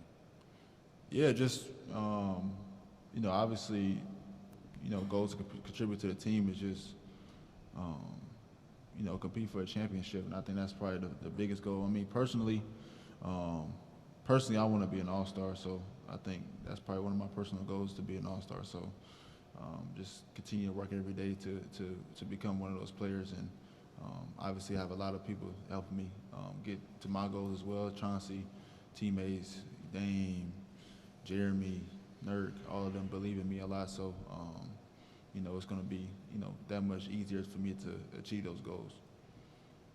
Aaron Fentress, the Oregonian. The narrative right now is that once again the Blazers are going to have a mediocre backcourt defense, but you're not a finished product. You got Chauncey as your coach. What do you see your potential as a defender? Yeah, it's just, I mean, personally, I think it just comes with understanding the game on that end, and I think a lot of the best defenders understand that end more than anybody else. So obviously we're putting forth the effort, and you got a lot of guys around these great players that are also good on defense. So that's why having people like Gary and Gary Payton and Jeremy come on the team to kind of show a little versatility. We got Jusuf, we got Josh, Nas, who can guard multiple positions and help the quote-unquote least defenders out there. I think everybody has a common goal in winning games, and I think that's the only way we will win is if we guard. So I think that's been the message Chauncey's been telling everybody, and I think everybody's been buying into that. All right, thank you, Ant. Good to go. Appreciate it.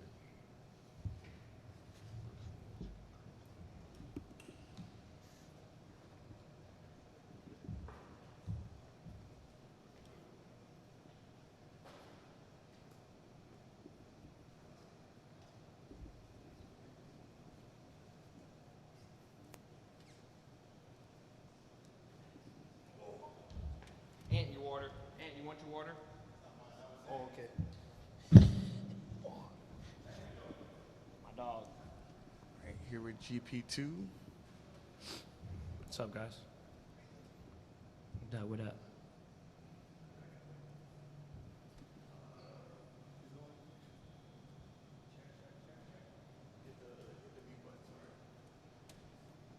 Mike's got mute buttons now? That's cool. How am I now? Is that good? You like that? Got it. Mike Richmond, Locked On Blazers.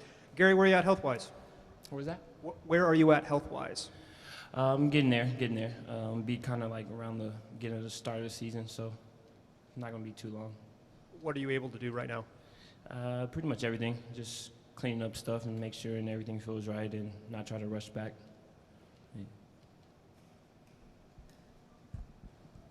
Hey, Gary, Austin White with the Portland Tribune. Chauncey was saying that he wants his team to be, the most connected. So, as a new guy here, I'm just curious, has there been anything this offseason to try to, get you yourself or Jeremy kind of connected with the guys that have already been here? We haven't had really too much time to connect, but we've been here. A lot of guys have been here for like the last month, so been in the gym playing and stuff. Everybody's been playing. I've been around, trying to get to know the guys, especially young guys, know some of the older guys. So I think this trip that we got, this training camp's going to help a lot. Gary, Jason Quick from The Athletic. Being a noted defender and being on a pretty good defensive team last year, what was your impression of the Blazers defensively, and where could you see that, we can attack them, or they're weak here? We got to be aggressive on the defensive end. We have a lot of young guys that can go long periods of time, and if we can get them, mentally, defensively minded, I think, we'll put a lot of pieces together. We got Josh Hart, Jeremy, Jusuf. So, we got a lot of strong, smart defenders here that can help with the young guys. Gary, after the sort of route you took to make it in the league, what does it mean to be here with some financial security and a multi-year contract?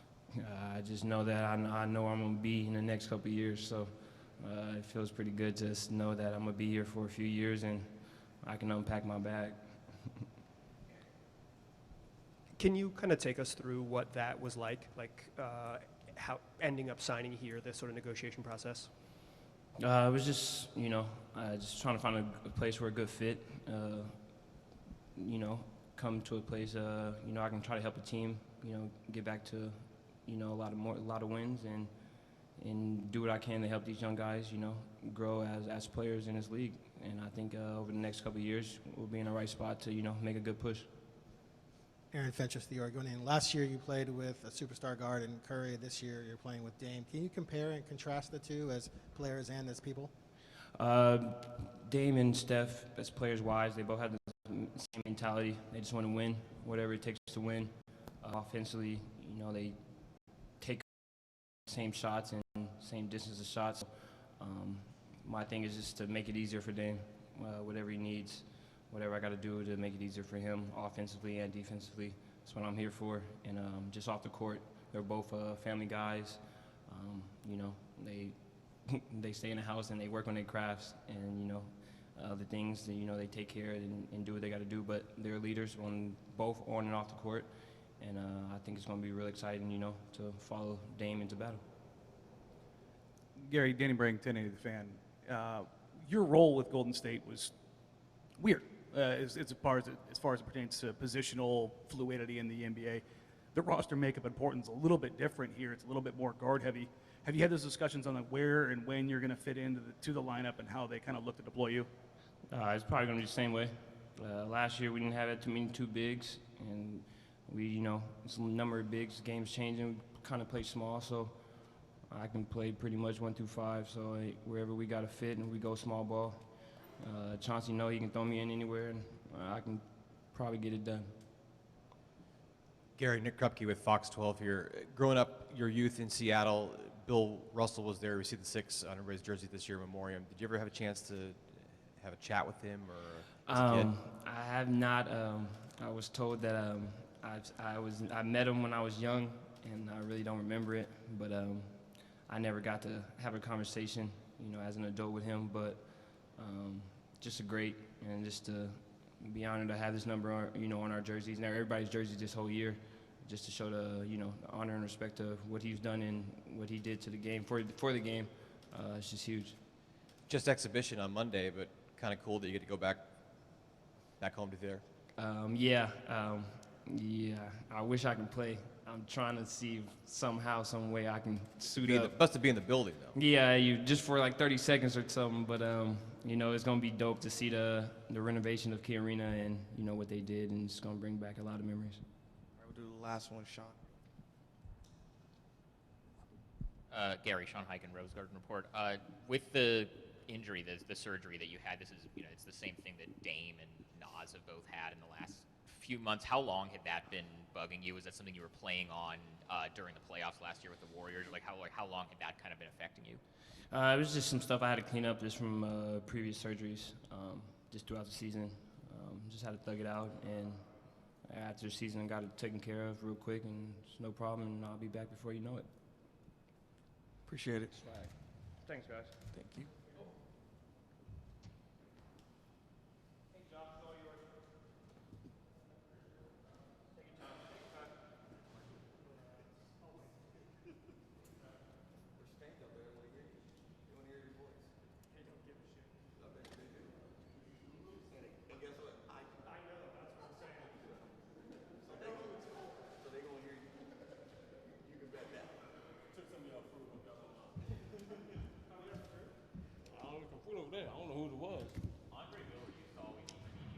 Hey, man. I needed something. I ain't eat breakfast today. Yeah, man, Danny, what's right?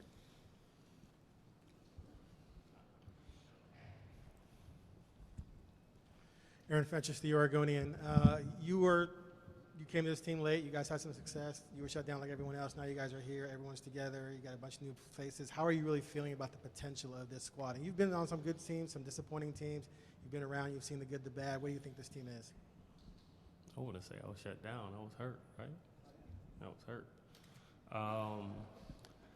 I think we have really good potential. I think the last several weeks, we've been starting to feel each other out a little bit more on the court. I see where guys want the ball, where guys are effective. And, I think we're kind of starting to click a little bit right now, which is something that you really want to see, because obviously in the beginning of the season, some teams, some guys, still getting in shape, getting to know new teammates and stuff like that. So us clicking early is good. I think we can, start off on a good start. I think that's the biggest thing. So I think we have really good potential. We just got to go out there and, play basketball how we know how to play. Hey, Josh, it's Bill Oram with the Oregonian. What have you learned about Dame as a leader and a teammate in these sessions you guys have had? He's someone who's wants the best for you, genuinely. Someone who I think, he wants to win here. I think obviously he made that evident with, how long he's been here, signing a new extension. He wants to be here. He wants to win here. He wants everyone to be successful. So I think that's the biggest thing. He does that on the court, off the court. He's someone you can talk to about anything.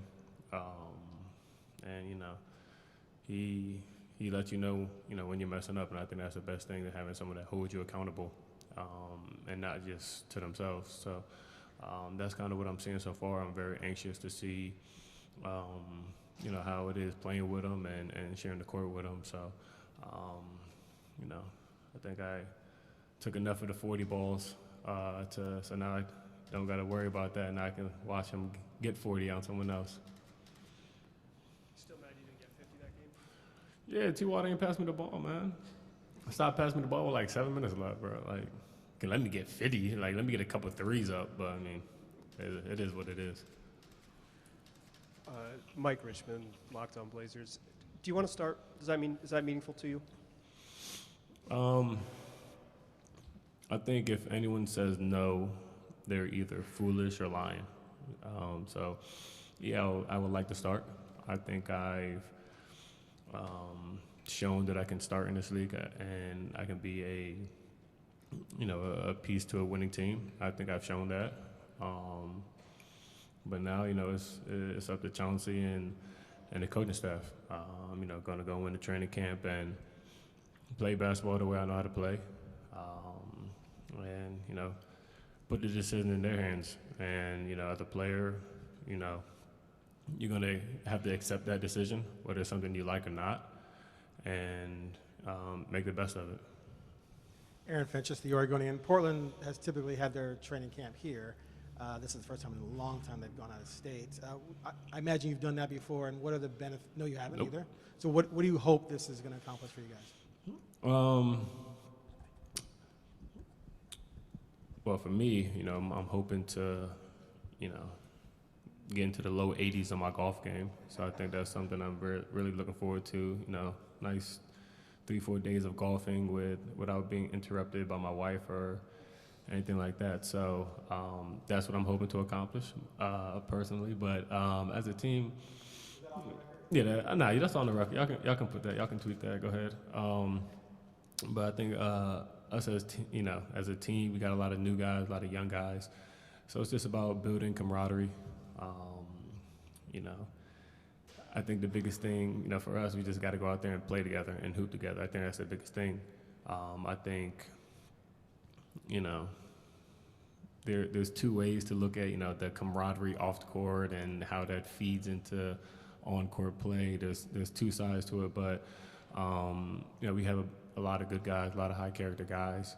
So we're just going to go out there, grow together as a team, focus on ourselves, and, hopefully come out that training camp feeling really good about where we are at the start of the season. Austin White with the Portland Tribune. Speaking of that competition for the three, it's a lot of guys like yourself, versatile, kind of this guard forward in between. What can you say about some of the advantages of, having guys that, even if they're not starting at the three, they can fill a lot of positions here? I think if you look at any of these championship teams, they have 6, 7, 8 guys that can start on any team in the league. I think that's the biggest thing. You're going to need depth to be successful in this league, to be successful in the playoffs. So obviously that's a conversation that is never a bad thing to have. That means you have a number of guys, a plethora of guys that can take that role on. So I think that's a good conversation to have. And if you're not, I'll be more worried if we weren't having that conversation. Josh, Danny Brink, today, the fan. At exit interviews last year, you talked about having the ball in your hands, a little bit more opportunity to create. Is that all the changes in the way the roster's shooken out? Has the idea to see you more as a prime initiator, whether it's with the secondary group or with the starting group? I don't know. I think that'll have to be a conversation I have with Chauncey and see what he wants my role to be, and that kind. I feel like I've shown that I can do that. I think last year with New Orleans, I really was comfortable in doing the role that they had me to do, going out there and just kind of getting mine where I can get mine and making sure getting guys involved. And for myself, it's just about being involved. It doesn't have to be scoring, doesn't have to be doing those kind of things, but just getting the ball, making plays, making the pass to get guys up, guys open shots and stuff like that. That's what's more important to me. So obviously, I would like to be a little bit more on ball. That's something that I feel like I can do. That's something I feel like I wasn't really able to show too much before. But like I said, that's up to Chauncey, and I got to rock out whatever decision that he makes. So I'm sure we'll probably have that conversation, in Santa Barbara on the golf course or something. Hey Josh, Orlando Sanchez, KGW TV here in Portland. What's the AirPod situation like, man? Yeah, man, I just got two. So I got 2 new ones. If y'all didn't know, I tweeted something out, some months ago, and I lose AirPods a lot. So I think I was at number 14 or something. And then I ordered the new AirPods, and I was hyped to get them, but then I realized I ordered them to my New Orleans house. So I'm like, oh, dang, I got to go get some new ones until those get here. And then I went and bought some, and then the other ones came the next day. So now I have 2. So that'll probably last me the first month and a half of the season. and then I'll lose them, then I'll go buy some again, then I'll probably find them again. And then it's just a constant cycle. So hopefully I can hold on to these. They got a little loop that can put on like a lanyard or my keychain or something. So maybe I'll do that to, hopefully save a couple dollars. Rooting for you, man. Josh, Jason Quicker, The Athletic. How would you describe Chauncey as a coach? Like, what impressions did he make on you? He's someone who's a player's coach, in the sense of he's someone who's played the game, played at the highest level, won a championship, knows what it takes. But he's someone who, knows his way around, and I think that's the biggest thing. Playing basketball is just one aspect of being in the NBA, and you have to know how to navigate that. You gotta know how to navigate off the court, family issues, all those different kind of things that, quite frankly, a lot of people, on the other side of it don't really care about. And, he's someone who genuinely cares about how we're doing physically, how we're doing mentally, how we're doing emotionally. So I think that's a big advantage, having that. And then he's someone on the basketball side who holds you accountable. I think that's something that you need, especially now when, guys are used to, hearing what they wanted to hear. I think the biggest thing is holding guys accountable, and that's what he does. Whether that's not playing defense, not remembering plays, taking bad shots, he's going to do it. And it's not just the younger guys that he does that to. He does it to myself, does it to Nurk, Dame, and I think that's the biggest thing. When you hold those top guys accountable, it really trickles down. Yeah, I think so. I've been in the league for 5 years. I've had 5 coaches, I guess 5.5 if you want to count Bron and Rondo. So I had like 5.5 coaches in 5 years. So it's definitely something that I think is a benefit, because obviously everyone has different coaching styles. Some are more like, coach, like Willie in New Orleans, he'll coach you up. I think that was the biggest thing. And there was sometimes where we were like, Willie, it's all right for you to snap on us. Like, you can go in on us, it's cool. So when you have guys like that, you have guys like, Luke Walton, who wants to get to know you and really, what's best for you as a person, as a basketball player. You have guys like that. And then you have Chauncey, who's someone who's very genuine, wants the best for you, not just on the basketball court, but more so off the basketball court. And someone that, if you're not doing those things, will let you know and hold you accountable. So that's something that you want in a coach and as a leader. And, we're really excited that he's, that we're playing for him. Cool, appreciate it. Thanks for the fruit, too. Honey did hit.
Hey, Jeremy. Austin White with the Portland Tribune.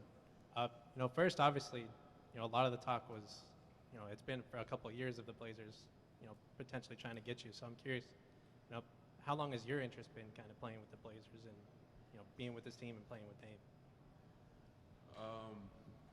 Definitely excited to be here. Like you said, it's definitely been talks for a while, and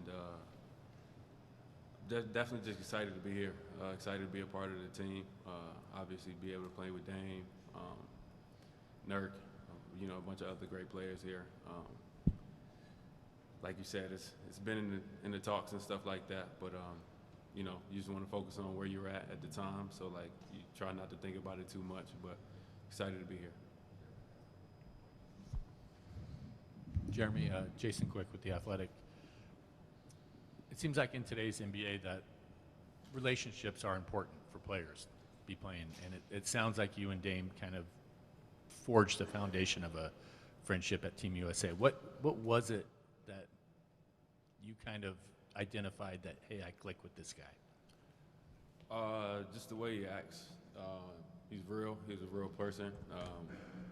A lot of the times you don't really get that with a bunch of other players and people that you're around. So we kind of clicked pretty fast. And since then, we've been building our relationship, and it'll just go further from here. And just knowing him like you do, can you gauge what his motivation is like right now? Yeah, he's locked in for sure. He's definitely ready to come back this year and win and do a lot. And I'm the same way. So we definitely clicked on that. So. I'm sorry, just one more. Just like, how can you tell he's locked in? Just his demeanor. I think that's just who he is, but you can tell he has a little bit more motivation right now. So. The impressions from your teammates have been that you're this versatile athlete and all of these things that can really help them. Who among the new guys, among your new teammates, has stood out to you when you've been in the gym? It's a lot of talent. I think it's a lot of young talent, and maybe the league doesn't really know how talented these young players are. I think they need a little bit more experience and stuff like that, but it's a lot of young talent here. Obviously, Anfernee, great talent. Nas, Josh, and then the older players that's already been proven. So. Did that perception change for you? Like when you showed up, was there anyone like, oh, I didn't realize he was like that or anything? Yes, I think a lot of the players. Like when you're playing against them in the games and stuff like that, you see flashes and stuff like that. But when you're in the gym with them, for a few weeks, you get to see exactly who they are as a player and how they go. So. Hey, Jeremy, Bill Oram with the Oregonian. How did having the opportunity to be a number one and a lead option in Detroit change how you approach the game, and then how will that help you coming into a situation where Dame's the guy, but how do you see that experience helping you here? I think it's going to help me a lot. I think throughout my career, I've been through different stages where I have to show different things, and I think me being in Detroit helped me to grow a lot as a player, as a leader, and I do intend to bring that over here. Obviously, changing my role on this team, but still bringing the same mentality, same energy, the same attention to detail to here.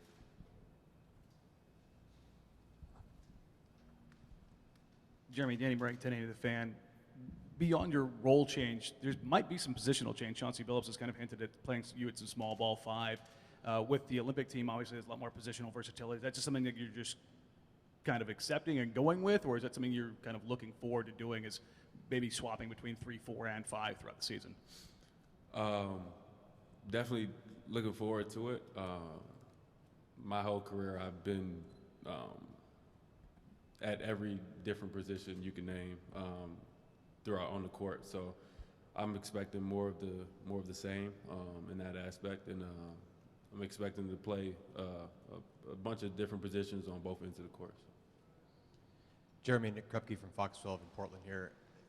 Basketball can be kind of a circle of life thing. What excites you about coming back to the place you're born? Obviously, your dad played here. I don't know if you recall that, but we're here. Yeah. I don't know if you recalled him playing here, but you were certain here. Yeah. Nah, it's amazing just to be born here, and like you said, it's a full circle. For it to come full circle, and be able to play in the same city that my dad played in, that I was born in, that we lived here. It's a real feeling. So I'm excited to be a part of this organization and grow from here. So. Do our last one.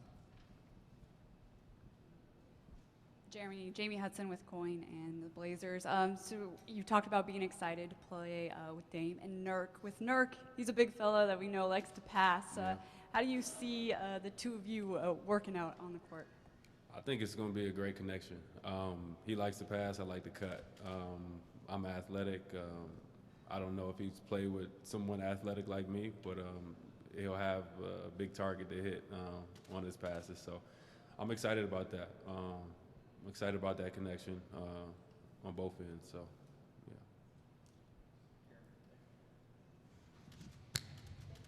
Thank y'all.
Okay, here with Shaedon Sharpe.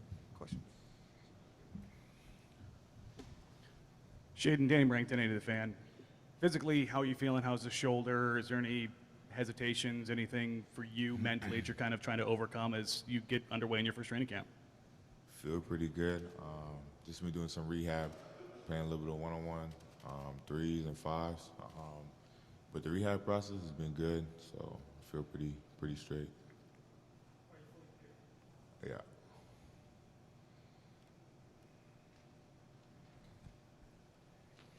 This is for you, Rasan. What have your perceptions sort of yourself, playing against guys in the gym, playing against pros in the gym? Where do you think you stack up? Where do I think I stack up? Yeah, like how have you sort of impressed yourself, or what are your impressions of your own game playing against pros? My impression really has been just low-key, just chill. But when playing with those guys like Dame and I try and learn as much as I can for real. Just trying to, learn as much as I can. So. I think what Mike was trying to ask is, has there been any validation that you belong on this level? Oh yeah, for sure. I mean, I feel like I could play at this level. Just me competing with those guys. I mean, it shows in practice and everything. So. Dame told us about a block you had against Nas. When I say that, do you know what he's talking about? Yeah, he went up to go for a dunk, and I blocked it. So I guess that's what he's talking about, I think. Are there moments like that? Is kind of what I'm asking. Are there moments where you're like, oh, like I'm ready to go? Yeah, there's a lot of moments like that.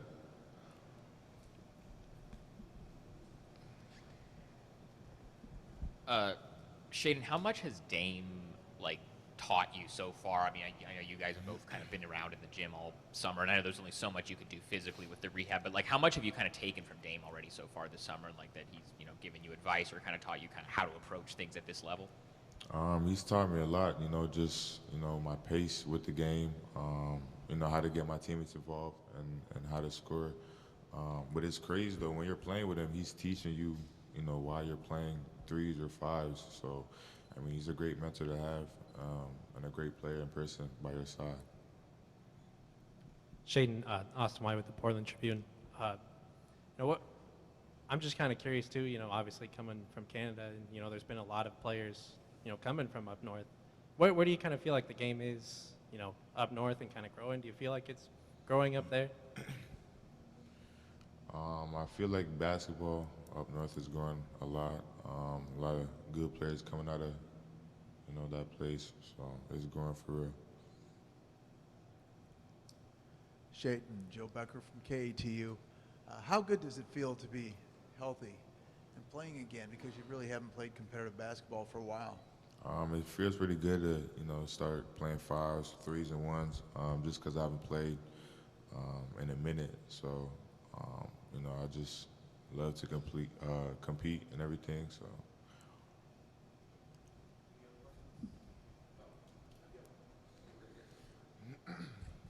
Have you set any goals for yourself this year? Any goals for myself? Well, being a rookie, I have a goal of being a rookie of the year, making rookie all-star game. So those are the main two.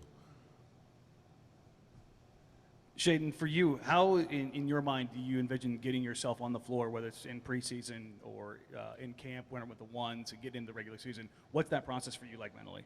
Wait, you can repeat that? Yeah. What's that process like for you mentally, for you to be able to get on the floor during the season? I mean, really just trying to come out and compete every day. Just trying to get my teammates involved in everything. So. 17? First round, 7th pick. So, yeah.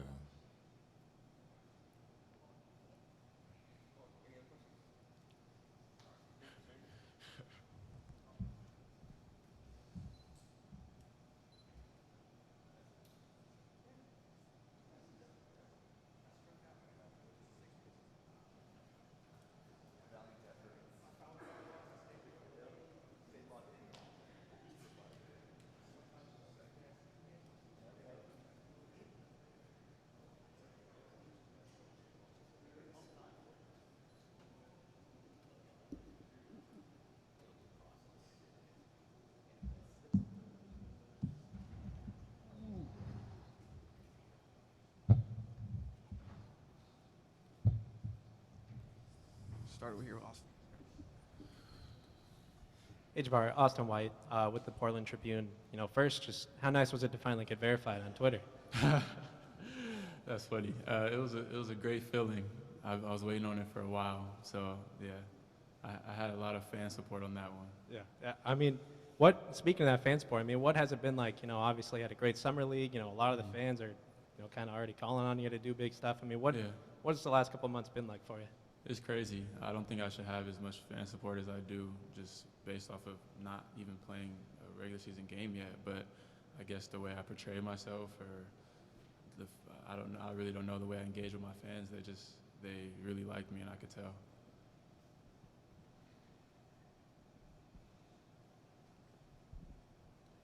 What, in any way, have you kind of maybe felt like how you fit in playing with guys in the gym? You've been around for a couple weeks now. Sort of how you fit in on this roster. Have you got some clarity there? Yeah, I think that's the hardest adjustment. But the last couple weeks, I've definitely seen ways to fit in, and I've got a lot of advice from the players. So yeah, it's still a process, but I'm starting to see where I fit in. Who are you looking for? Who are you looking to for advice? I talked to Greg Brown a lot just because his rookie season was just last year, so he can relate easily to some of the ways I'm feeling. And then Nasir Little has been like a vet to me. Just he's made the process a lot easier with like telling me about his experiences and what to expect and stuff like that.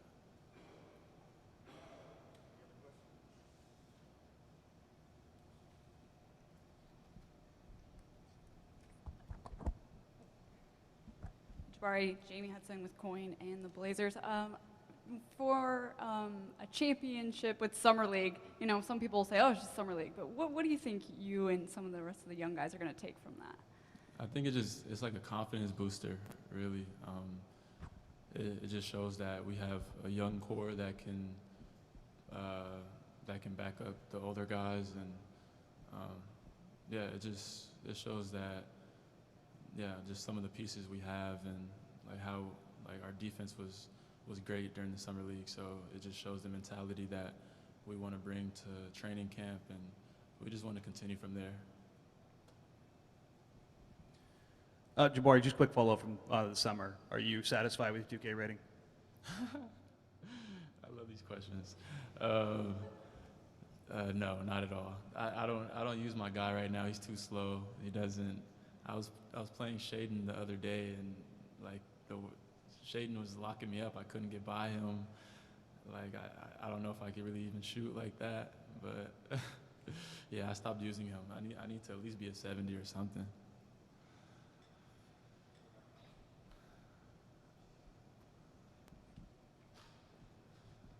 Jabari, obviously coming from CU, that's where Chauncey was. So I'm just curious, if you ever met Chauncey before coming here, if he's still talked about in that CU program, and if he's kind of talked to you at all about, coming from Boulder. Mm-hmm. Yeah, I met Chauncey one summer. I went up to like the Denver Nuggets runs when I first got to school, and we talked a little bit, but we didn't talk too much. But I was familiar with him, of course, and I learned kind of the history of him going to CU and just how great he was. Go Rams. I'm from Colorado State. No way.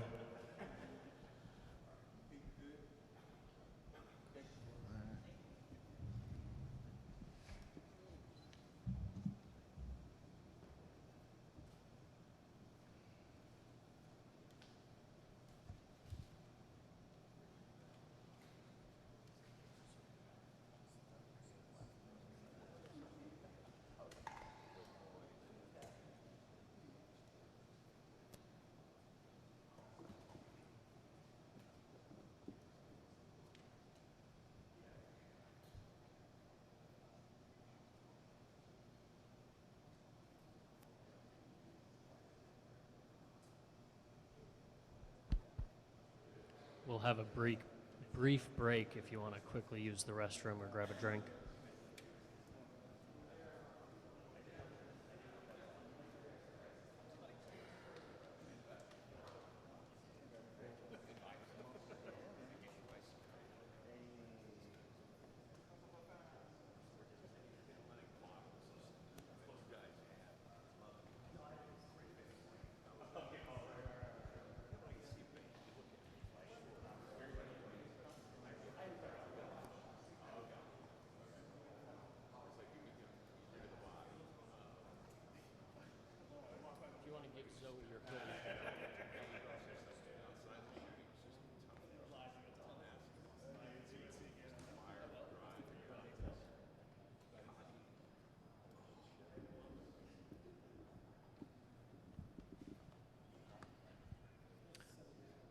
Who wants to kick us off with Mr. Little?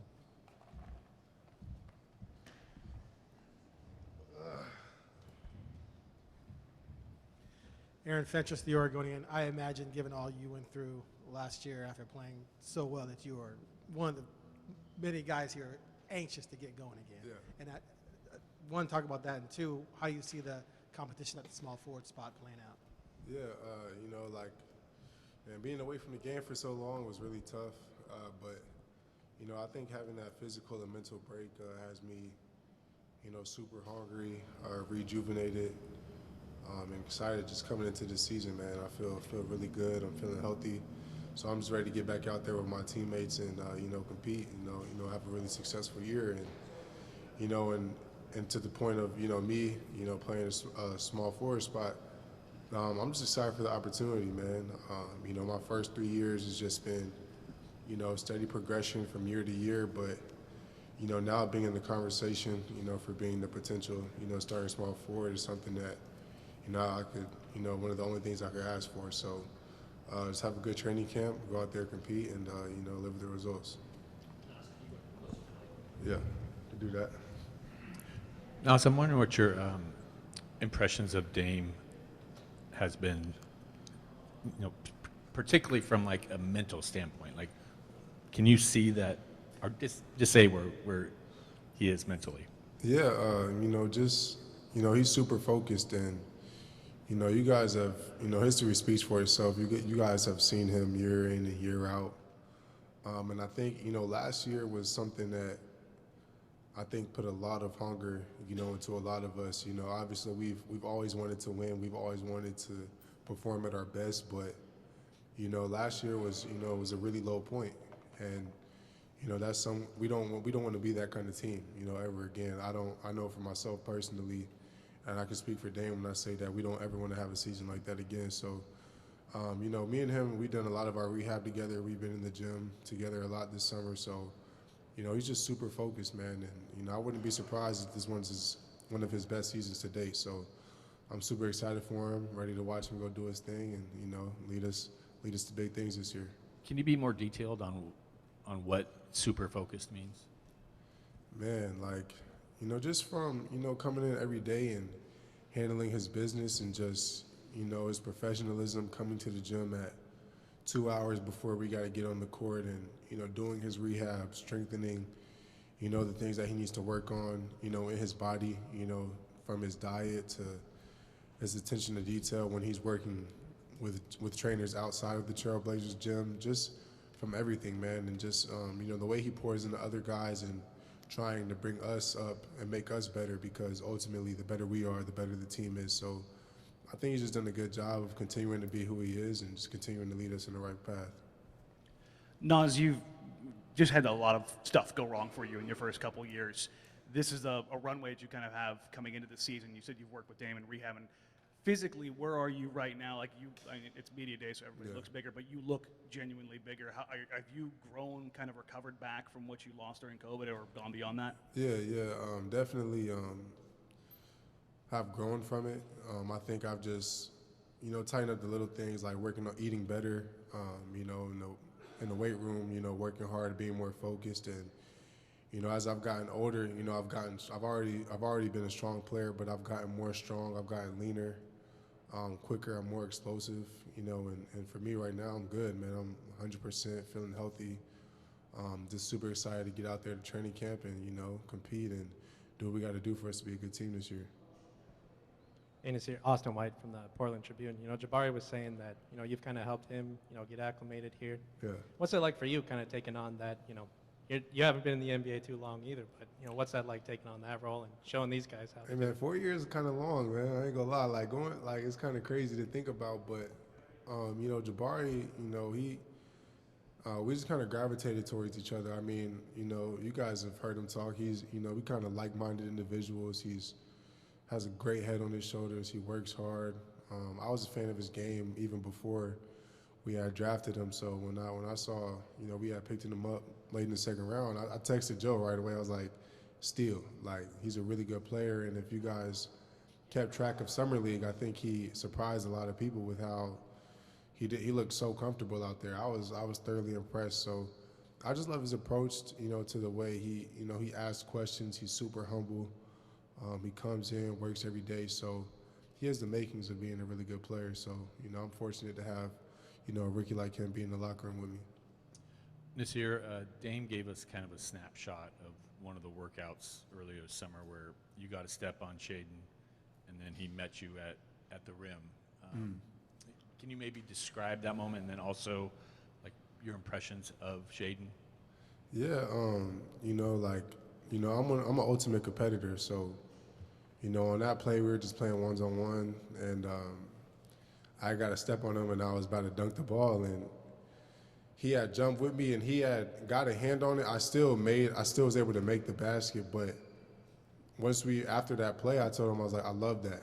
Like, whether you get dunked on or you block it or whatever happens, like, I respect dudes that compete, because that's what I would have done. You know what I'm saying? I'm the type of guy that's you're going to have to just dunk on me. And when he did that, it let me know, like, you know, the mindset that he has. And, you know, a lot of guys, they just let it go. You know what I'm saying? But so when he did that, you know, I looked at him, I was like, all right, you got some heart in you. I like that. But, you know, Shaedon's ultra talented, man. You know, I haven't seen a whole bunch of them, but from what I have seen coming in, like, he's, man, like, he can do it all. He has handles, he's skilled, he's crazy athletic, like, crazy athletic, you know what I'm saying? And the game just comes so natural for him. So I'm really excited to see, like, how he turns out after, you know, getting that NBA experience and just kind of maturing and kind of understanding what it means to be a pro and all that. Once he kind of gets all that stuff out the way, he's going to be a problem for years to come. So I'm excited to see that. So you've always kind of held the mantle as the most athletic Blazer the last couple of years. Is he rivaling that? I never said that. I know you never did, but other people have. But does he kind of rival that, or is he in your same league? I think, like, athleticism is such a broad term. Like, you could jump. There's people who can jump high, but they may not be, like, athletic. You know what I'm saying? So, like, I think if we just talking about totality from strength to speed to, like, vert, like, I might still have that, because I feel like I have, you know, the combination of it all. But he can jump high, though. He's up there. But we have an athletic team. Like, you talking about Shaedon, Greg, Keon, Jeremy, GP, myself. Like, we have a really athletic team. So I think it's going to be interesting to see this year. It's going to be fun.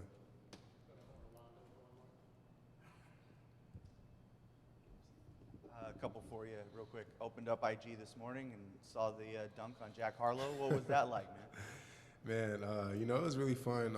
You know, I've known Jack for some years now. You know, we really good friends with each other. So every time he comes out here and performs, I usually go to the show. I've been fortunate to be in town every year. So, you know, it's just cool to see him. You know, I was cool with him before he kind of had that household name notoriety. So, like, just to see his evolution from, you know, the first year he was out here, he was in Hawthorne, and there's probably 200 people in there. And then there was COVID next year, but then the following year after that, we were in the Crystal Ballroom, and there was, you know, some thousands in there. And then, you know, last night, it's maybe, I don't know how many people, but it was even more. So just kind of seeing his evolution, you know, is really inspiring. And even kind of like, you know, in my career, it's like we're mirroring each other. You know what I'm saying? We both kind of started at the same time, and every year we see each other. It's like we're in a new place in our career. So it was just a surreal moment to be out there and kind of, you know, be on the stage with him. And those workouts, you know, Chauncey Billups has mentioned, you know, seeing the guys in the gym already and working together. Connectivity has been a big word that's been used. Yeah. The cohesion. How have you seen things be a little bit different than years of the past? Yeah, I think this year like to your point, we just got a head start on all of that type of stuff. Like, you know, we've been playing 3-on-3, 5-on-5 all of September. We've had guys here all of August. We had guys here in June, you know, preparing for Summer League. So I think this whole year we just got a head start on, you know, building that chemistry with each other and developing that camaraderie, so that way going into camp, we don't have to start at, you know, ground one. You know what I'm saying? We kind of starting, you know, ahead of probably most teams, and so that way we can put in our stuff, start executing, and get dialed in on that type of things, as opposed to like trying to get in shape at the start of training camp and trying to get a feel for each other at training camp. We're going into that, so when we start, we're just gonna hit the ground running and have a good, successful one. Thanks, Nasir. I appreciate it.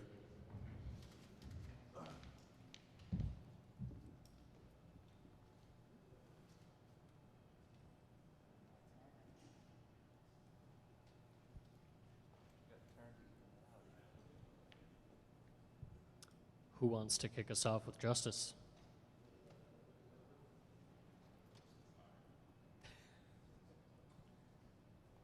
Aaron, I'm going to you.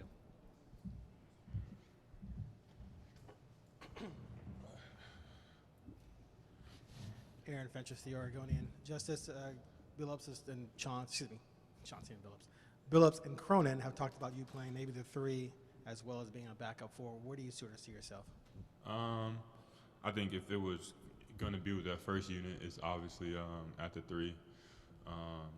And then that second unit, sliding down to the 3 or the 4, whatever it may be. So I think he kind of hit it right on the nail.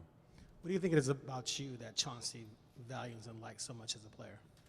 I think deep down he knows I could have played on some of those bad boy teams. I think I have that mentality. I embody some of those characteristics that made those teams so successful. So I think when he just sees my intensity that I play with, my focus, my grit, my toughness, I think it kind of brings him back to some of those Detroit teams he was on. Justice, the 4 games before the All-Star break when you guys won those, what do you remember about that? What stands out about it? Obviously, we were down some guys, so we were able to play free, knowing that we're all going to play big minutes.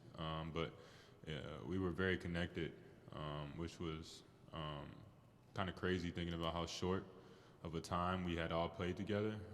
And it was a good run. I think we were playing well on both sides of the ball, and we were winning games our way, which was with a lot of defense, and Ant was bringing us home late. So that stretch was a lot of fun.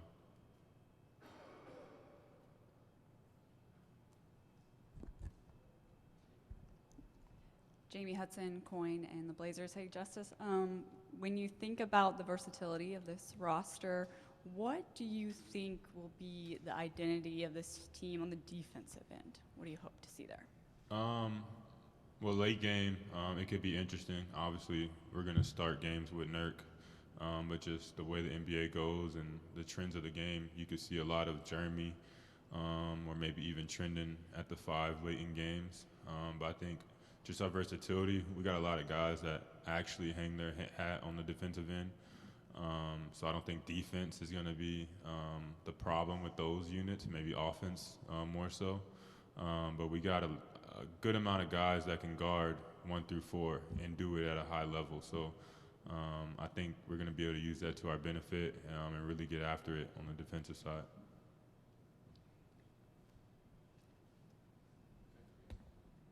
Does it matter to you if you start or anything? Yes and no. Like, I think as a competitor, we all want to start. We all want raises. I think you guys all want to do well. But at the same time, you understand that you're part of a bigger team, a bigger news channel, whatever it may be. So sometimes you have to fit in and play that role and be a star in your role. But yeah, I do want to start. And then now that you've had some time to reflect on it, how would you describe coming here? And I mean, it seems like a rebirth. Yeah. But like, what's your impression of your situation here? It's been great for me being traded from LA, where opportunities were a little bit harder to come by, and trying to find that rhythm. It was a great opportunity for me, and it was at a point in my career where I was prepared for that opportunity and I made the most of it. So. Just coming out here and playing my game, being myself, and had a team and an organization that really opened me with open arms. They really welcomed me here. So it's been great for me. A lot of joy being here in this city, enjoying this sunshine we got today. So I'm enjoying it.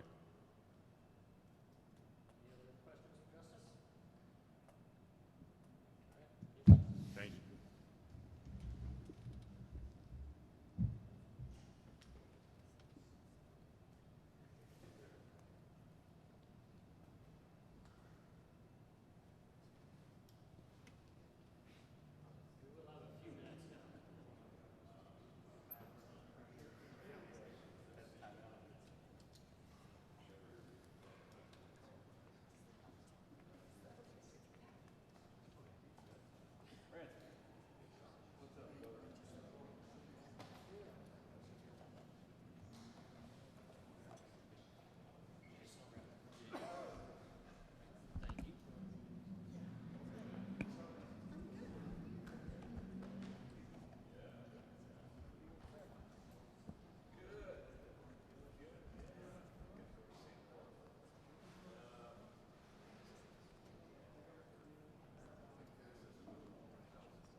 if somebody's talking, just try to be quiet. But yeah, either way.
All right, if everybody wants to come back, we'll have Drew Eubanks for you.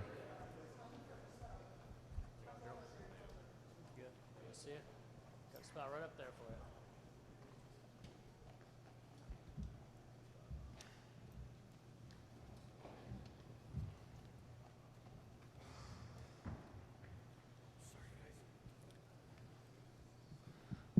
All right, Drew Eubanks. What does it mean for you? Sorry, Mike Richmond, Locked On Blazers. They really want me to say my affiliation.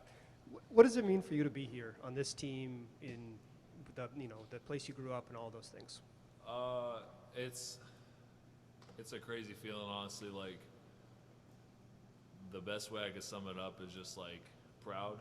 Like, my dad was asking me what the difference was between when I started the season with San Antonio this last year and then finished with the Blazers. I played like a lot better in my mind and in a lot of people's eyes. So he was like, what was different about your mindset going into the season and everything? I told him I could just chalk it up to just being proud and like going out there, and I felt like I was playing for the people I grew up with, people who knew who I was out here, and like Oregon State, Reynolds, Troutdale, anyway. So it's just that's what I could say. Best way I could say it is just playing with pride and knowing that like the majority of the people have been following me that are in the stands, and it's a cool feeling. Was it validating get that contract? Yeah, for sure. Yeah, I mean, I knew I worked hard, and I knew I deserved it too. So it's just, I know I'm in the position where I constantly got to prove myself every year. But yeah, I'm just happy to be back. Drew, Sean Heiken, Rose Garden Report. It sounds like the backup 5 minutes is going to kind of be between you and Trendon. Do you have any expectations for, where you're going to be in the rotation, or kind of what your role is going to be, or how many minutes, or any of that? Have you talked with Joe or Chauncey about that yet? No. Just whatever the team needs, really. Just go out there and play, and whatever the team needs. If they need more of a traditional big, or if they need sort of small ball 5, is whatever. So. Hey, Drew. Austin White from the Portland Tribune. We kind of touched on it back when Gary signed, but obviously your Oregon State teammate. What's it been like? Have you caught up with him this summer at all? Catching up with him from Oregon State days? And Yeah. how excited are you to play with him? Yeah, no. Gary, he's the exact same he was, the way he acted when he was a senior at Oregon State, and went to the football game with him the other day when they came up here and played at Providence Park, and that was fun. But Gary's Gary. He's still the same guy. He's a character for sure. But no, it's been great. He's Gary Payton. I mean, I don't know. That's just how he is. You gotta get around him. The buzzword from Joe and Chauncey has kind of been connectedness, making this team more connected. What does that mean to you? I mean, connected is a pretty broad word, but just getting to know each other on and off the court, that's a huge thing. That's excited. That's why we're going to Santa Barbara for training camp, get away from everything and just, lock into what we're doing down there and getting ready for the season. But I think our mindset and what Chauncey's been saying with the workouts leading up to training camp has just been like, we want to be the team that nobody else wants to play against. We want to be the hardest playing team and most connected team, and we got a lot of great guys, a lot of team first guys on this team, so I think we'll be really well connected.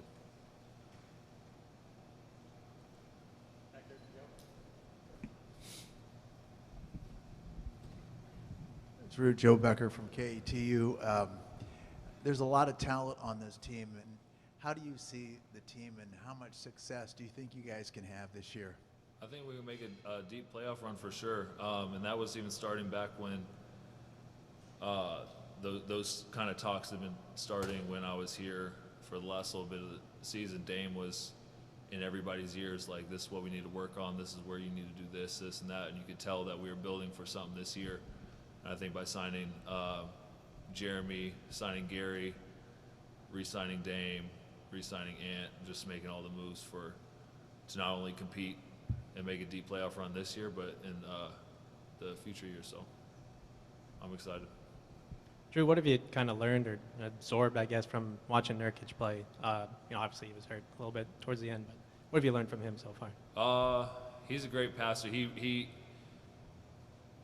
Saying he's a great passer, but he actually just got here recently, so I haven't gotten to play against him as much as I'd like to leading up to training camp. But just the way he uses his body and how he can make good reads, he's always looking at the floor. I'm trying to pressure him and disrupt his vision, but he's a great passer. He knows the offense well. He knows how to work with Dame and work with Ant and those guys. So he's one of the best bigs in the league. He's kind of like I want to say like in a class of his own. There's not a lot of guys that bang like him in the league. So just I try to learn from him every day.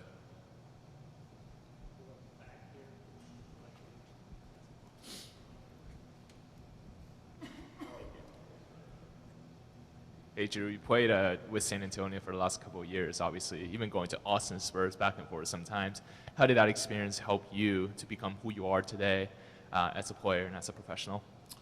I think the thing it did for me was give me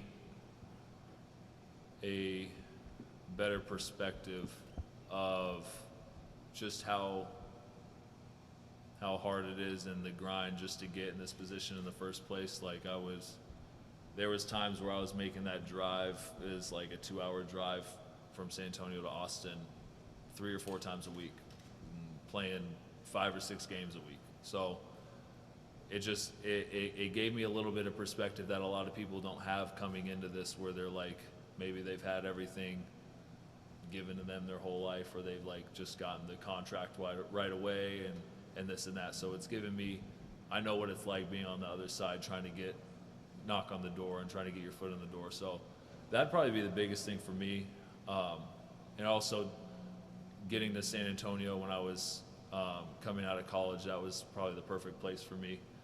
A lot of places it's either sink or swim on your first or second year, and that place is really big on developing guys and getting your feet wet first. So I feel like I could say I may not be in this position that I'm in today if it wasn't for being getting to develop like that and having people take time on me like that. So Drew, Danny Brington, the fan, your relationship in building up like that pick and roll chemistry, because you didn't have those opportunities to play with Damian Lillard. Have you had the chance to kind of build some of that over kind of like the last month of guys kind of getting to town? And can you just speak on the idea of kind of how different it is working with somebody like Dame? Yeah.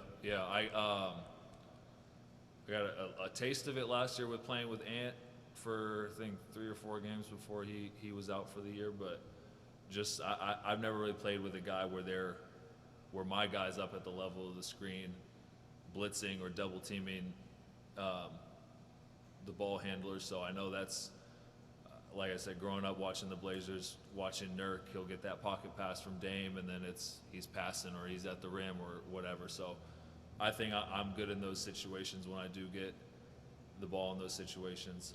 Biggest thing working with Dame over the past couple weeks has just been like, set the pick, get out of there.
Preferably the first one.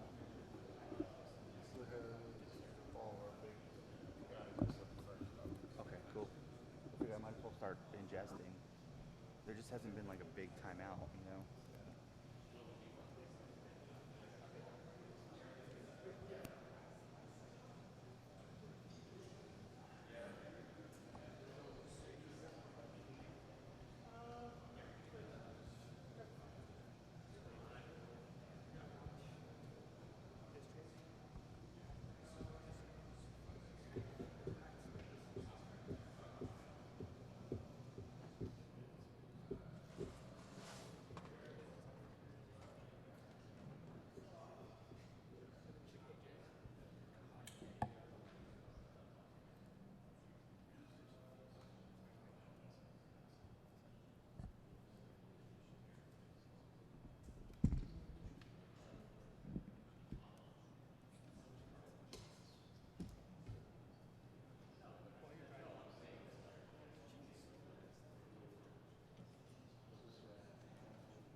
guy ask a question.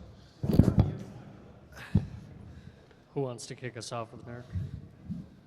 Just let us know.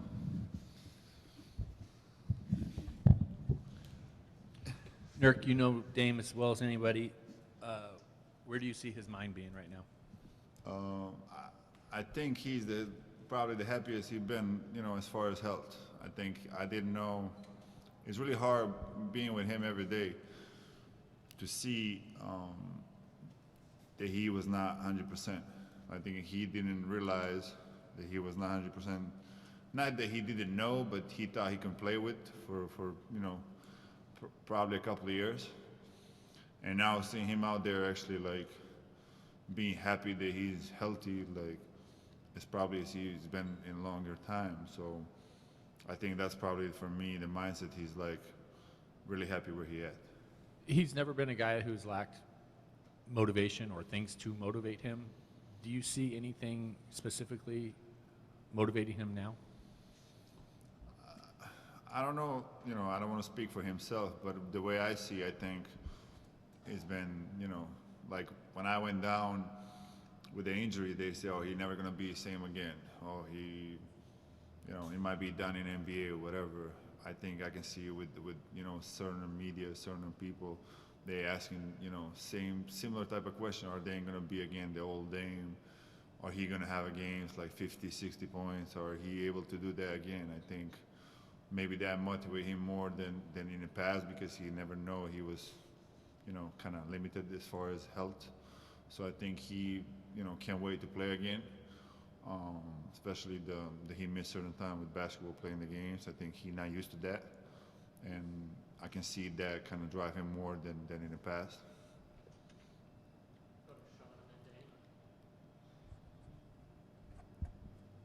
Nurk, what did playing with the national team this summer do for you? Because, I mean, thinking about it, these are probably the highest stakes games you've ever played in your career because you were injured during the conference finals run a few years ago. So, what did that do for you, and what do you think you're going to carry over for this season from that?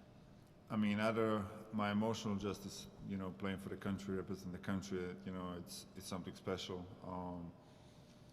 It does give me more basketball games than probably a lot of guys in the summer. So it's kind of, for me, I'm already mentally in the season, which is weird. Like, this is the media day, so it feels like I was 2 months in training camp, kind of mentally, not necessarily tired, but it's already like, oh, I've been there for like 2 months. Basketball is just, for me, today is already like, late December, so that's how it feels. Like, I'm here and everybody's talking about games, and I'm like, games again? Like, so it's, I think, give me more than in the past summers, if I, try to answer rightly, as far as being in a like a possible game type of shape, and obviously different speed, different basketball playing over there than here, but it definitely gave me more, in a good way. Nurk, with so many changes in the roster, Chauncey, Dame, and they've talked so much about playing a different style of basketball, one that's maybe not his turn, my turn, that opportunity. What are you most excited about with so much changeover within the roster and different personnel that you're able to take advantage of on both sides of the floor? I mean, I agree with Chauncey and Dame what they, want to do, but to be honest, the most exciting part is the honesty. I think with the Chauncey, one thing I realized since day one was not really a capping, not really, saying stuff that he didn't mean, or, just smile and go forward. I think he addressed things, the same moment that happened. Somebody take a shot that he shouldn't take a shot or not, his, role, I think he addressed it. I think that's the biggest need in NBA, I think, that people has to agree or in a certain way has to apply for the team to play the role. And I think that's the biggest, I will not say success, but these, little run we have over, in January and February, whatever, I think that was like everybody was clicking happy in the roles they was. And I hope and I believe, and we'll work through the we all gonna work for Dame because he deserved that. I think obviously he's our best player by far, one of the grades that this league ever had. I think for me, the talent-wise, how a human being, how he carry himself, and I hope we can do all for him to have a better succeed and easy job.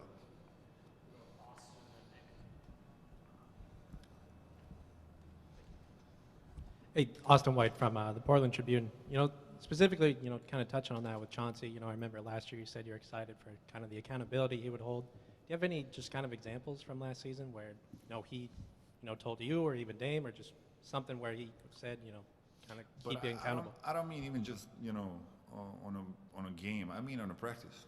Like really, obviously on a game is, a lot of things going on. It was first time head coach.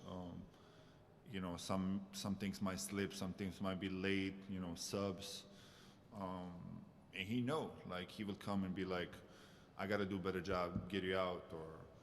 And as a player, you appreciate that more than anything. I think when you come into the game for young guys, they know not going to play that night, but they already know, they've been told. So I think they respect more obviously I'm excited to play alongside with Jeremy and Grant, and obviously Ben played before with the GP. So I think those people add different type of value to the roster. I think competing wise, we're going to be different. I've just been in national teams having, not necessarily the best people on the name wise, but we was competing as hell, playing hard as hell. We was beating better teams on the paper. I think you forget how much chemistry you can do to the games. And that's how I was, witness to that. So I think our goal is to play with each other, and hopefully we can, use them as much as possible, to help him to be the best himself. Because the only way we win championship is Dame.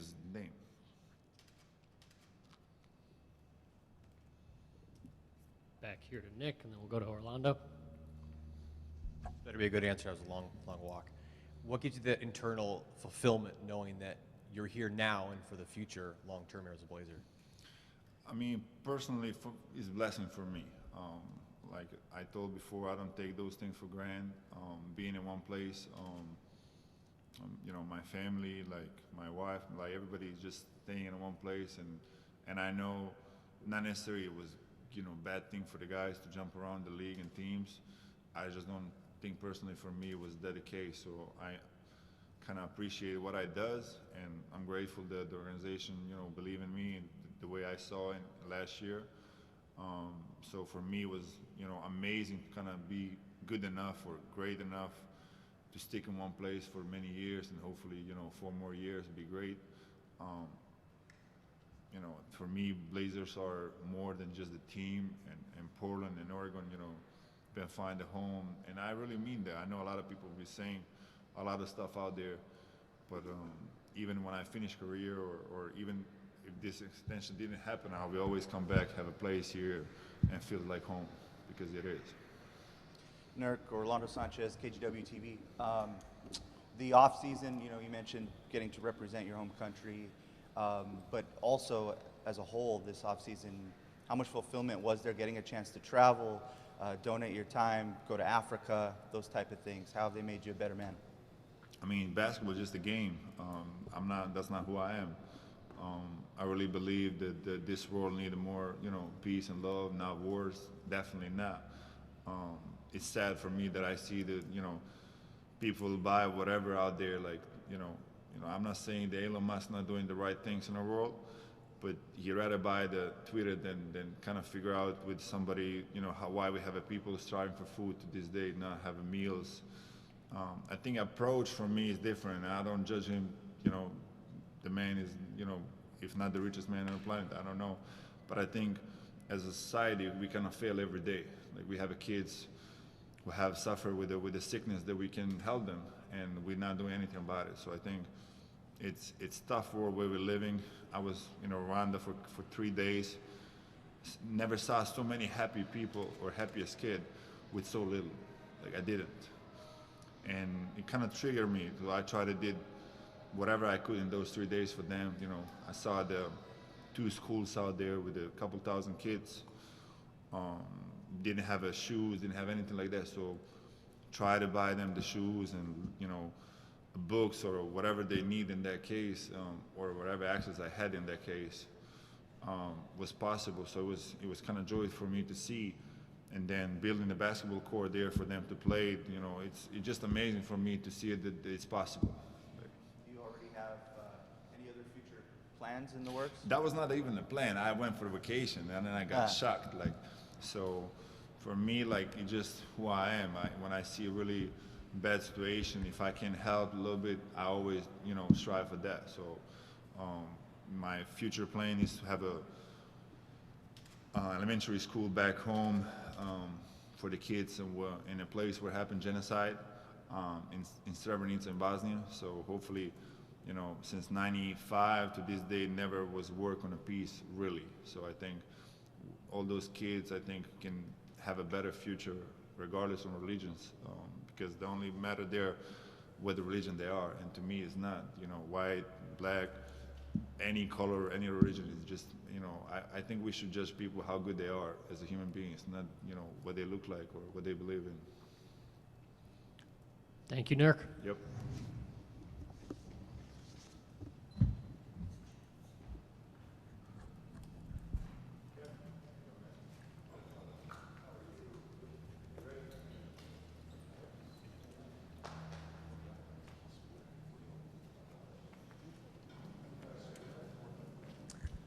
We'll have Trendon Watford and Keon Johnson.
All right, folks, if you want to head back to your seat, we have Mr. Trendon Watford. Good, you? Good. Who wants to kick us off with Mr. Watford? That was almost bad. I didn't know this chair could roll. Yeah. Aaron French, the Oregonian. This time last year, you were an undrafted free agent, just hoping to make the roster. Now you have a contract, and you look like you're going to be in the rotation. How do you sort of see where you're going to fit on this team this year? Just being that guy that everybody knows I am, and just coming in, just trying to help a winning team out, and I'm not really having too much expectations, but I just, I'm ready to get what I deserve, or earn what I deserve, and just try to help this team out. So yeah. Trendon, coming out of Summer League, you were obviously very excited about winning that title, but you were the unquestioned leader of that team. What does it feel like to kind of have that voice in the NBA and now carry it over, even as a second-year guy? Just coming into Summer League, man, I just wanted to be that vocal leader that I know I am and that I was in college. So it was easy for me to pick that back up, and just having those leadership traits and learning from guys like Dame, Nurk, Jeremy, GP, just seeing them lead every day, and just sort of having that voice as this second year, man, is good, and I'm just going to keep getting better and just keep learning. Seems like there's, Mike Richmond, Locked On Blazers. My affiliation for you. It seems like there's a spot for you to play as a backup center. Are you a backup 5 in this league? Or are you a 5 in this league, period? I'm anywhere Chauncey decides to put me at, I feel like I can thrive at, whether it's at the 1, 2, 3, or the 4, or the 5. So wherever Chauncey has confidence in putting me at, I feel like I can thrive at it. So yeah. You're coming to take the 1 from Dame? Huh? You're coming to take a point guard spot from Dame? If he needs a break, I can hold it down. In general, though, the team, like roster-wise, seems comfortable playing small, and you seem to be part of that puzzle. If they want to go a little bit smaller, you're going to be the guy who does it. Why do you have confidence that this team can play that way? I think we're pretty athletic and long, and we got a lot of guys that can play multiple positions. And speaking as far as myself, being able to play 4 or 5, or small ball 5, or even play 4, or we got a lot of ways we can switch lineups up, and I think that's what's eye-opening about this team this year. Trendon, Sean Hyken, Rose Garden Report. You were in those summer league practices with him, with Shaedon, before he got injured, and I mean, obviously you've seen him this summer working out. What are your kind of impressions of him, having seen him probably more than a lot of us have? Man, he's been fighting to get back, and I think maybe like a few days ago was his first few days playing 5-on-5. Man, and he looked good, and yeah, man, Shaedon's working hard to get back right healthy, and he's finna be ready for training camp. And, just playing with him in summer league, even in practices and stuff, you can see that he's a world-class talent. And, man, he's a fun guy to be around. And, yeah, that's good. Austin White, Portland Tribune.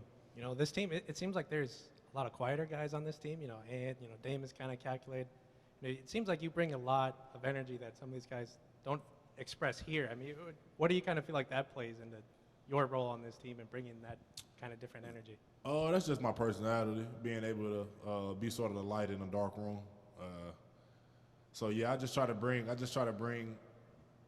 voices out of everybody. I'm getting Ant to talk a little bit more. Me and him are getting real close. So I've been around Ant all summer. So me and him, our relationship has gotten very strong. Dame's not a quiet guy. He's not really quiet. I don't know who told you that, but. Nah, man. Everybody, has their own personality, but I just want to be that guy. That's like I said, that's a lot. That's the light in the dark room. So, just having that and having that spark on the court. So yeah.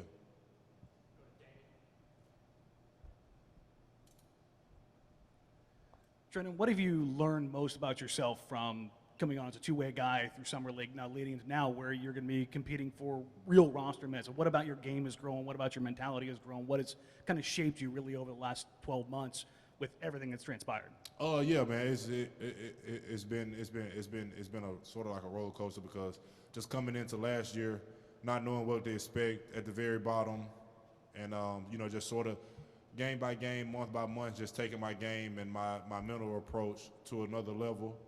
And, even now, just not coming in with too many expectations, but ready to work. And, I think about myself that I've learned, everything I've gotten, I've deserved. And, I'm just going to keep working to get what I deserve and just be ready to work. So, yeah.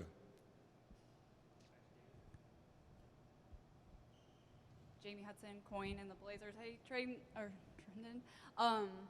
With Summer League, what did you see from Jabari, and how close did you guys get as a group making that championship run? Oh man, as far as Jabari, man, I didn't really know about him coming into Summer League, but I seen that he could shoot it, that he was always around the rim, getting extra chances, and just a guy that could sort of do it all with a high IQ. So. Jabari's gonna be real good, and as far as me, him, Shaedon, Brandon, Greg, Keon, a lot of us are just gelled together just throughout the whole summer league. We got here in June, we were ready to work, and that's why I wasn't surprised that we won it, and none of us were surprised, and we enjoyed it, and it was fun. Appreciate y'all.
Is that it?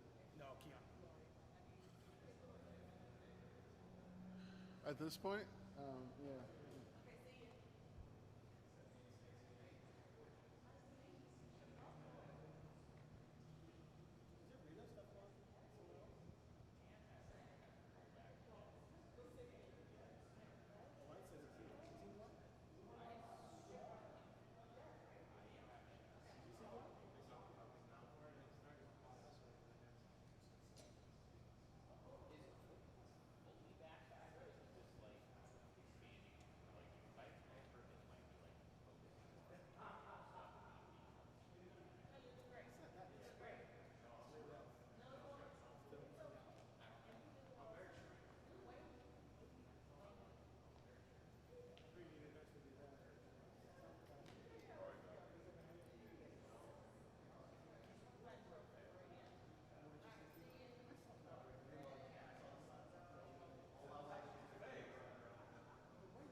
All right, folks.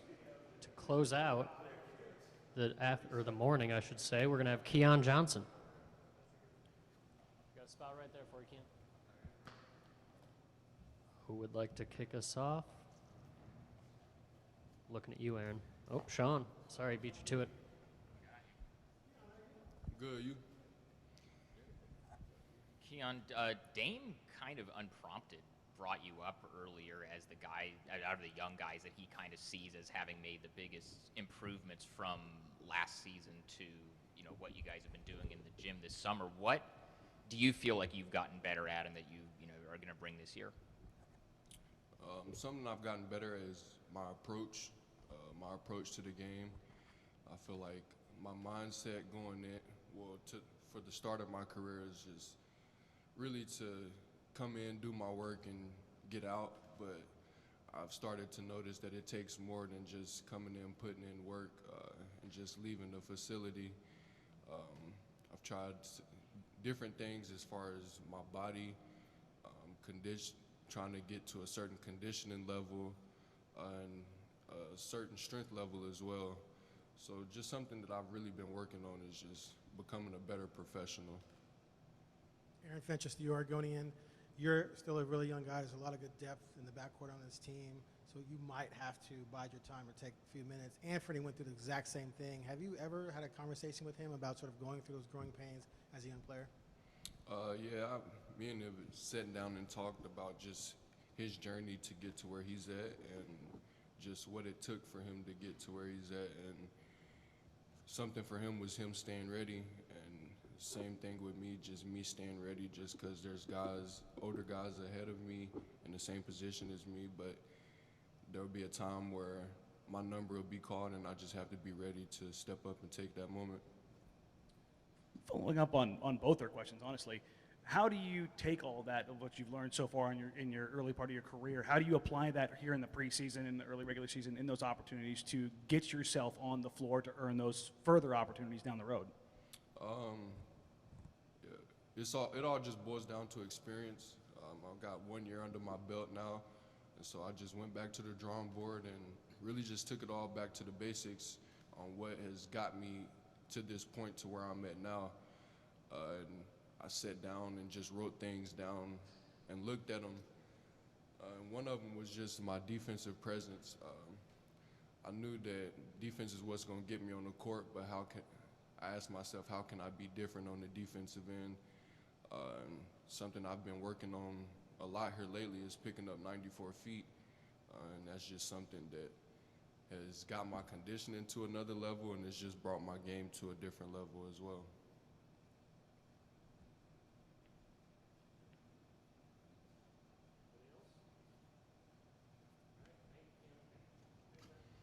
No problem.